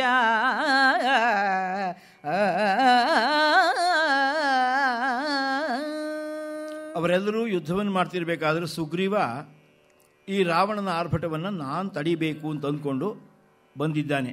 ಹಿಂದೆ ಪ್ರಾರಂಭದಲ್ಲಿ ಬರೀಬೇಕಾದ್ರೆ ನಮ್ಮ ಸುಗ್ರೀವನಿಗೆ ಭಯವಾಯಿತು ಅಂತ ಕವಿ ಬರೆದಿದ್ದಾನೆ. ಆದರೆ ಆ ಭಯವೆಲ್ಲ ತಾತ್ಕಾಲಿಕವಾಗಿರತಕ್ಕಂಥ ಭಾವ, ಏನಾಗುತ್ತೋ ಏನು ಅಂತ. ಆದರೆ ಈಗ ಬಂದಿರೋದು ಯುದ್ಧ ಮಾಡೋಕ್ಕೋಸ್ಕರವಾಗಿ, ಜೀವವನ್ನು ಕೊಡೋಕ್ಕೋಸ್ಕರವಾಗಿ ಬಂದಿರತಕ್ಕಂಥವ್ರು ಎಲ್ಲರೂ ಕೂಡ ಇವನು ಹೇಳ್ತಾನಲ್ಲ, ನಮ್ಮ ಭಗವದ್ಗೀತೆಯಲ್ಲಿ ಸುಯೋಧನ ಹೇಳ್ತಾನೆ, ಮದರ್ಥೆ ತ್ಯಕ್ತ ಜೀವಿತ ಅಂತ. ಅವರೆಲ್ಲರೂ ಕೂಡ ಸತ್ತು ಬಿಡಿದ್ದಾರೆ ನನಗೋಸ್ಕರ, ಸಾಯೋಕ್ಕೆ ಬಂದಿದ್ದಾರೆ ಅಂತ. ತ್ಯಕ್ತ ಜೀವಿತ ಅಂತ ಅಲ್ಲಿ ಹೇಳಿದ್ರು ಕೂಡ ನನಗೋಸ್ಕರ ಸಾಯೋದಕ್ಕೆ ಬಂದಿದ್ದಾರೆ, ಗೆಲ್ಲೋದಕ್ಕಲ್ಲ, ನನ್ನನ್ನು ಗೆಲ್ಲಿಸೋದಕ್ಕಲ್ಲ, ತಾವು ಸಾಯೋದಕ್ಕೆ ಬಂದಿದ್ದಾರೆ ಅಂತ. ಅಂದ್ರೆ ಯುದ್ಧದಲ್ಲಿ ಯಾವತ್ತೂ ಕೂಡ ಮಹಾವೀರನಾದವನು ನಾನಿವತ್ತು ಸಾಯ್ತೀನಿ ಅಂತ ಅಂದ್ಕೊಂಡೇ ಬರ್ತಾನೆ. ಬದುಕಿ ಹೋದರೆ ಹೋಗ್ಬೋದು ಮನೆಗೆ, ಅದ್ರ ಸಾವನ್ನು ನಿಶ್ಚಯ ಮಾಡಿಕೊಂಡೇ ಬರೋದು. ಹಾಗೆ ಬಂದಿರತಕ್ಕಂಥವರನ್ನು ನೋಡಿಬಿಟ್ಟು ಈ ಸುಗ್ರೀವ ಮುಂದೆ ಬಂದು ರಾವಣನನ್ನು ತಡೆದು ಬಿಟ್ಟು ಕೇಳ್ತಾ ಇದ್ದಾನೆ, ಏನು ಬಹಳ ರಭಸದಿಂದ ಲಂಕಾಧಿಪತಿಗಳು ಹೋಗ್ತಾ ಇದ್ದೀರಿ, ರಾಮನ ಕಡೆಗೆ ಹೋಗ್ತಾ ಇದ್ದೀರಿ, ಏನು ಶರಣಾಗತನಾಗಿ ಸೀತೆಯನ್ನು ಒಪ್ಪಿಸಿಬಿಟ್ಟು ಬದುಕಿ ಉಳಿಯೋಣ ಅಂತ ಏನಾದರೂ ಚಿಂತನೆ ನಡೆದಿದೆಯೋ? ಉಳಿದವ್ರನ್ನೆಲ್ಲ ಕೊಂದಾಗೆ ಮಾಡಿ ಹೋಗ್ಬಿಟ್ಟು ರಾಮ ಹೋದ ತಕ್ಷಣ ರಾಮನ ಕಾಲಿಗೆ ಗಪ್ಪನ ಕಾಲು ಹಿಡ್ಕೊಂಡ್ಬಿಟ್ಟು ಅವನು ಹೇಳಿಬಿಟ್ಟಿದ್ದಾನೆ, ಅಭಯಂ ಸರ್ವಭೂತೇಭ್ಯ ದದಾಮ್ಯೇತದ್ ವ್ರತಮ್ಮಮ್ಮ ಅಂತ ಹೇಳಿಬಿಟ್ಟಿದ್ದಾನೆ ಅವನು. ಯಾರು ಬಂದರೂ ಕೂಡ ಶರಣಾಗತರಾಗಿ ಬಂದರೆ ನಾನು ಅಭಯವನ್ನು ಕೊಡ್ತೇನೆ ಅಂತ. ಅದರಿಂದ ರಾಮನಿಗೆ ಶರಣಾಗತನಾಗೋದಕ್ಕೆ ಹೋಗ್ತಾ ಇದೆಯೋ, ಏನು ಹೋಗ್ತಾ ಇದೆಯಾ ಅಂತ ಮಾತಾಡ್ಸಾ ತಡದ. ಸಮರವಲ್ಲದೆ ಶರಣು ಹೋಗುವ ಈ ಭ್ರಮೆ ಇದೇತಕ್ಕೆ, ಬಾಹುಬಲ ವಿಕ್ರಮದ ಚೇಷ್ಟಾಲಾಪತಾನಿದು, ನಮ್ಮೊಡನೆ ಸೊಗಸೆ ಕಮಲ ಜಾದಿ ಕಪರ್ದಿಗಳನ್ನು ಆಕ್ರಮಿಸಿದುವು ಭುಜವಿವು, ನರಾಧಮರು ಯಮಗೆ ಪಾಡೆಯೇ, ಪಥವ ಬಿಡು ಹೋಗು ಹೋಗೆನುತ ತೆಗೆದೆಚ್ಚ.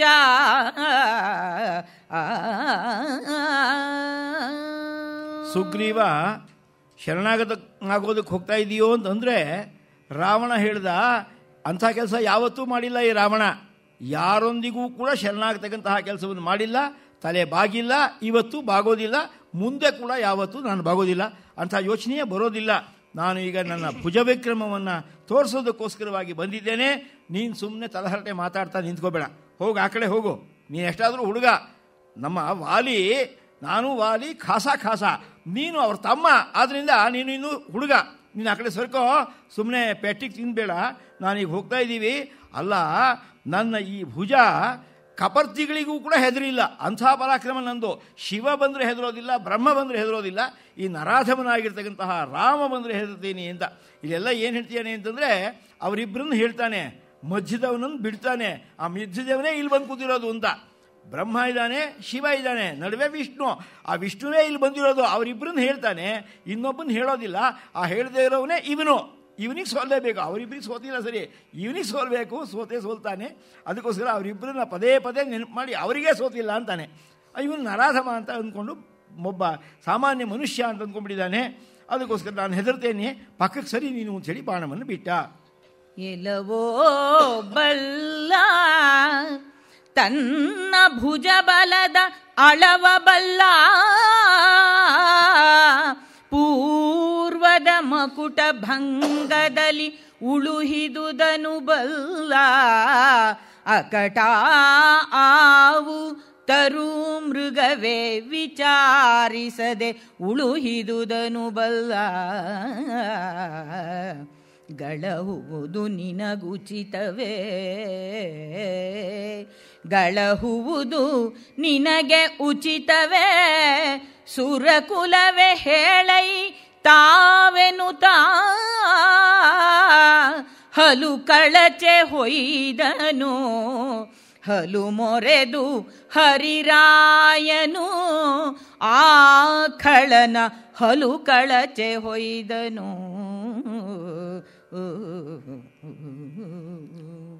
ಆಗ ಸುಗ್ರೀವ ಹೇಳ್ತಾ ಇದ್ದಾನೆ, ನೀನು ತಪ್ಪು ತಿಳ್ಕೊಂಡಿದೀಯಾ, ಮರದ ಮೇಲೆ ಆಡ್ತಕ್ಕಂತಹ ಕೋತಿಗಳನ್ನ ನಾವು ಅಂದ್ಕೊಂಡ್ಬಿಟ್ಟಿದೀಯಾ. ನಾವು ಕೋತಿಗಳಲ್ಲ ಅನ್ನೋದು ನಿನಗೆ ಗೊತ್ತಿಲ್ಲ. ನೋಡೋ ಕೋತಿ ಥರ ಇರೋದ್ರಿಂದ ನಾವೆಲ್ಲ ಕೋತಿಗಳು ಅಂದ್ಕೊಂಡ್ಬಿಟ್ಟಿದೀಯಾ. ಮರದ ಮೇಲೆ ಆಡ್ತಕ್ಕಂತಹ ಕೋತಿಗಳಲ್ಲವೋ ನಾವು ಒಂದ. ಅದು ನಾವು ಬೇರೆ ಸೂರ್ಯ, ನಾನು ಇಲ್ಲಿ ಬಂದಿರ್ತಕ್ಕಂಥ ನಾನು ಸೂರ್ಯ ಬಂದಿರತಕ್ಕಂಥವನು ಯುದ್ಧ ಮಾಡೋಕ್ಕೆ, ಕೋತಿ ಅಲ್ಲ ಅಂತ ಅಭಿಪ್ರಾಯ ಹೇಳಿಕೊಂಡು ನಮ್ಮ ಪರಾಕ್ರಮ ಗೊತ್ತಿಲ್ವೇನೋ ನಿನಗೆ.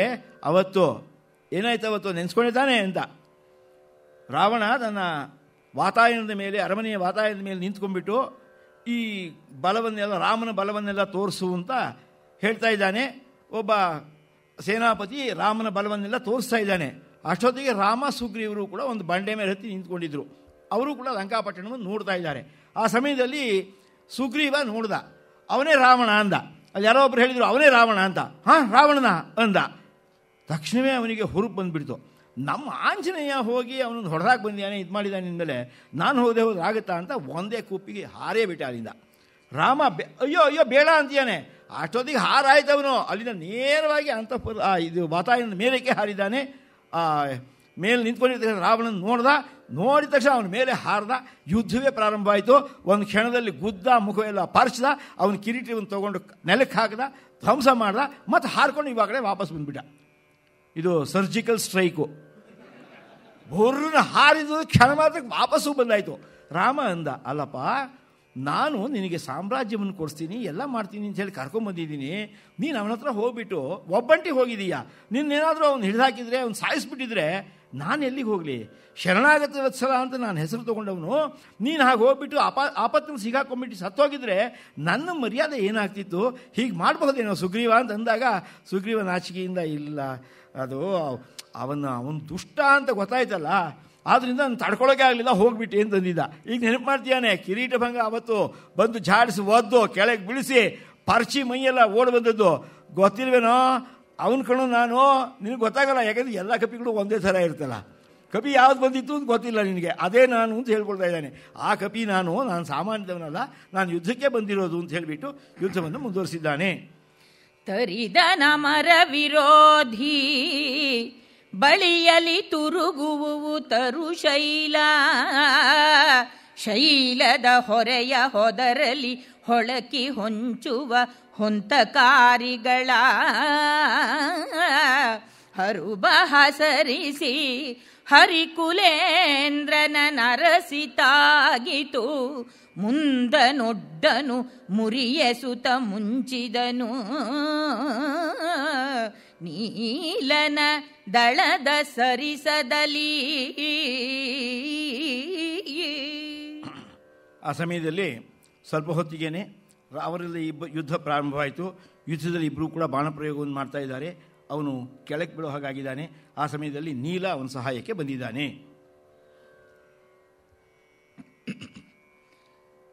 ಅರೆನೆಲೆಯ ಹವಣಿನಲಿ ಹಿಂಗಿದ ಧರೆಯ ತುದಿಯಲಿ ನಿಲುವ ವೈಶ್ವಾನರನ ಒಲು ವಾನರರ ಸೇನಾನಾಥ ಕೋಪದಲ್ಲಿ ಬರಲಿ ಬರಲಿ ಇವನ ಸುವನುರ್ಚುವೆ, ಹಿರಿದು ಹಗೆಯನು ಕೊಂದೆನೆಂದು ಅಬ್ಬರಿಸಿ ಮುಳಿದಡೆ ಮುಳಿಯಲಾಳ್ದನೆನುತ್ತ ಗರ್ಜಿಸಿದ. ಆಗ ಸುಗ್ರೀವ ರಾವಣನ ಬಾಣಗಳಿಂದ ಪೆಟ್ಟು ತಿಂದು ಮೂರ್ಛಾಂತರ್ಗತನಾಗ್ತಾ ಇದ್ದಾನೆ. ಆ ಸಮಯದಲ್ಲಿ ಅಲ್ಲೇ ಇದ್ದಂತಹ ನೀಲ ನೋಡ್ದ.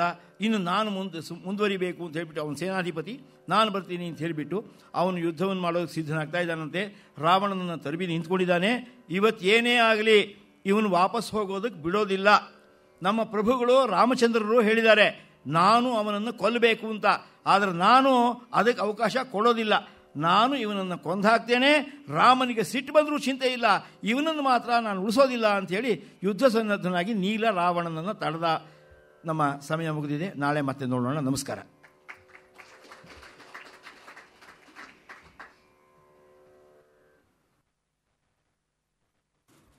ಎಲ್ರಿಗೂ ನಮಸ್ಕಾರ. ಯುದ್ಧ ಹೇಗಿತ್ತು? ಸಾಲಲ್ಲ.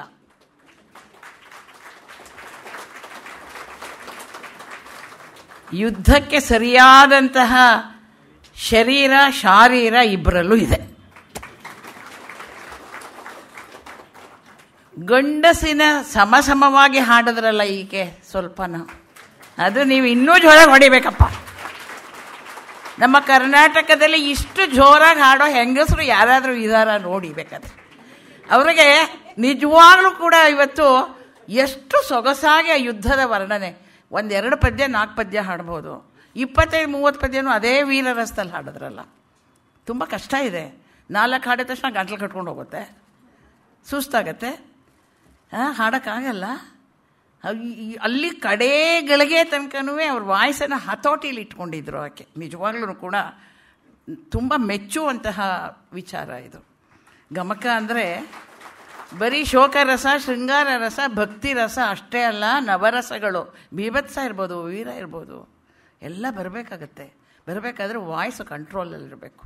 ಅಂತಹ ಅತ್ಯದ್ಭುತವಾದಂತಹ ಶಾರೀರ ಇರುವಂತಹ ಇಂದಿರಾ ಶಾಸ್ತ್ರಿಯವರು ಚಂದ್ರಾಯಪಟ್ಟಣದಲ್ಲಿದ್ದಾರೆ.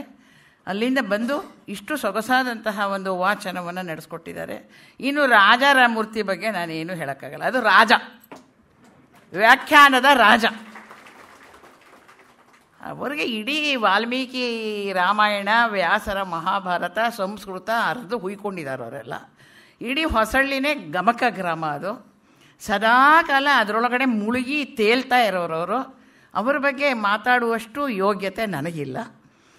ಅವ್ರ ಊರಲ್ಲಿ ಆ ಗಮಕಕ್ಕೆ ಪ್ರೋತ್ಸಾಹ ಇರುವಷ್ಟು ಇನ್ನು ಯಾವ ಊರಲ್ಲೂ ಇರೋಕ್ಕೂ ಸಾಧ್ಯವೂ ಇಲ್ಲ. ಇಡೀ ಊರೇ ಎಲ್ಲರೂ ಗಮಕ ಕಲ್ತಿದ್ದಾರೆ. ಅವರೂರಲ್ಲೇ ಬೆಳೆದ ಮಗು ಇವತ್ತು ಬಂದಿರುವಂಥದ್ದು ಅಪರ್ಣ ಕಾರ್ತಿಕ್ ಅವರೂ ಕೂಡ. ದೇವರು ಕೊಟ್ಟು ವಾಯ್ಸಲ್ಲಿ ಹಾಡಬೇಕಾಗತ್ತೆ. ಇನ್ನೊಬ್ಬರ ಹಾಗೆ ನಾನು ಹಾಡ್ತೀನಿ ಅನ್ನೋದಕ್ಕೆ ಸಾಧ್ಯ ಆಗೋದಿಲ್ಲ. ವಾಯ್ಸು ನಮ್ಮ ಕೈಲಿರಲ್ಲ, ಅದನ್ನು ಪಳಗಿಸ್ಕೊಳ್ಳೋದು ನಮ್ಮ ಕೈಯಲ್ಲಿದೆ ಅಷ್ಟೇನೆ. ಆ ಪಳಗತ್ತೆ. ಇನ್ನು ಚಿಕ್ಕ ಹುಡುಗಿಯವಳು ಬೆಳೆಸ್ಕೊತಾಳೆ. ಅವ್ರ ಊರಲ್ಲಿ ತುಂಬ ಪ್ರೋತ್ಸಾಹನೂ ಇದೆ. ಅಂತಹ ಒಂದು ಸಮಾಜದಿಂದ ಬಂದಂತಹ, ಗ್ರಾಮದಿಂದ ಬಂದಂತಹ ಎಲ್ಲರೂ ಕೂಡ ತುಂಬ ಒಳ್ಳೆಯ ಒಂದು ಶ್ರುತಿಬದ್ಧವಾಗಿ ಹಾಡ್ತಾರೆ ಅವರು. ಊರಿನ ಮಕ್ಕಳೆಲ್ಲರೂ ಕೂಡ ನಾಳೆನೂ ಅವ್ರ ಊರಿನ ಮಗುನೇ ಬರುತ್ತೆ. ಎಲ್ಲ ಮಕ್ಕಳಿಗೆ ಪ್ರೋತ್ಸಾಹ ಕೊಡಬೇಕು ಅನ್ನೋದೇ ನಮ್ಮ ಗಮಕ ಕಲಾ ಪರಿಷತ್ತಿನ ಮುಖ್ಯ ಧ್ಯೇಯ. ಮಕ್ಕಳನ್ನ ಮೇಲೆ ತರಬೇಕು. ನಮ್ಮ ತಲೆ ಮುಗಿದು ಹೋದರೂ ಉಳಿಬೇಕು ಕಲೆ. ಕರ್ನಾಟಕದ ವಿಶಿಷ್ಟವಾದ ಗಮಕ ಕಲೆ ಉಳಿದು ಬೆಳಿಬೇಕು ಅಂದರೆ ಕನ್ನಡಿಗರಾದ ನಾವು, ಕರ್ನಾಟಕದವರು ಅದನ್ನು ಬೆಳೆಸಬೇಕು. ಅದು ತುಂಬ ಮುಖ್ಯವಾಗಿ ನಾವು ಮಾಡ್ತಾ ಇರುವಂತಹ ಕೆಲಸ. ಅದಕ್ಕೆ ಮಾಡೋದಕ್ಕೆ ಎಲ್ಲರ ಸಹಕಾರ ನಮಗೆ ಸಿಕ್ಕಿದೆ. ಗೋಖಲೆ ಇನ್ಸ್ಟಿಟ್ಯೂಟ್ ಇರ್ಬೋದು, ಶ್ರೋತೃಗಳಾದಂತಹ ನೀವೆಲ್ಲರೂ ನಮಗೆ ಪ್ರೋತ್ಸಾಹ ಕೊಟ್ಟರೆ ಈ ಕಾರ್ಯಕ್ರಮ ಮಾಡೋಕ್ಕಾಗೋದು. ಎಲ್ಲರೂ ಕೊಡ್ತಾ ಇದ್ದೀರಾ. ನಾಳೆನೂ ರಾಜಾರಾಮೂರ್ತಿಗಳದ್ದೇ ವ್ಯಾಖ್ಯಾನ ಇರುತ್ತೆ. ನಾಳೆ ಇನ್ನೊಂದು ಸ್ವಲ್ಪ ಅವ್ರ ಬಗ್ಗೆ ಮಾತಾಡೋಣ. ನಾಳೆ ಬೇರೆಯವ್ರು ಹಾಡೋದಕ್ಕೆ ಬರ್ತಾಯಿದ್ದಾರೆ, ಒಳ್ಳೆ ಸಂಗೀತಗಾರರು ಬರ್ತಾಯಿದ್ದಾರೆ ನಾಳೆ. ಇಷ್ಟು ಪ್ರಬುದ್ಧವಾಗಿ ಆ ಗಮಕದ ಗತ್ತಂತರದೇ ಹೋದ್ರೂ ತುಂಬ ಚೆನ್ನಾಗಿ ಹಾಡುವಂಥ ಬರ್ತಾಯಿದ್ದಾರೆ ನಾಳೆ. ಅಷ್ಟೇ ಹೇಳ್ತಾ ಇವತ್ತಿನ ಈ ಕಾರ್ಯಕ್ರಮ ಇಷ್ಟು ಸೊಗಸಾಗಿದೆ. ನಾಳೆನೂ ಕೂಡ 6 ಗಂಟೆಗೆ ತಾವೆಲ್ಲ ಬರಬೇಕು. ನಾಡಿದ್ದು ಗಮಕ ರೂಪಕವನ್ನು ಮಾಡ್ತಾಯಿದ್ದೀವಿ. ಅದು ಅತ್ಯದ್ಭುತವಾಗಿ ಬರಲೇಬೇಕು ಅಂತ ತಯಾರಾಗಿದೆ. ಮಮತೆಯ ಸುಳಿ ಮಂಥರೆ ಕುವೆಂಪು ಅವರ ರಾಮಾಯಣ ದರ್ಶನದಿಂದ ಮಾಡ್ತಾಯಿದ್ದೀವಿ. ಅಲ್ಲಿ ಸಂಭಾಷಣೆಗಳಿಗೆ ತುಂಬ ಅನುಕೂಲ ಇದೆ ಆ ರಾಮಾಯಣದಲ್ಲಿ. ಅದಕ್ಕೋಸ್ಕರ ಅದನ್ನು ತೊಗೊಂಡ್ವಿ ನಾವು. ಅದಕ್ಕೆ ತಾವು ಕೂಡ ನಾಳೆ ನಾಡಿದ್ದು ಪ್ರತಿ ದಿವಸ ಬರೋರು ಇದ್ದೇ ಇದ್ದೀರಾ. ಕೆಲವರು ಗಮಕಕ್ಕೋಸ್ಕರ ಬರೋರು ಇದ್ದಾರೆ ಇಲ್ಲಿ.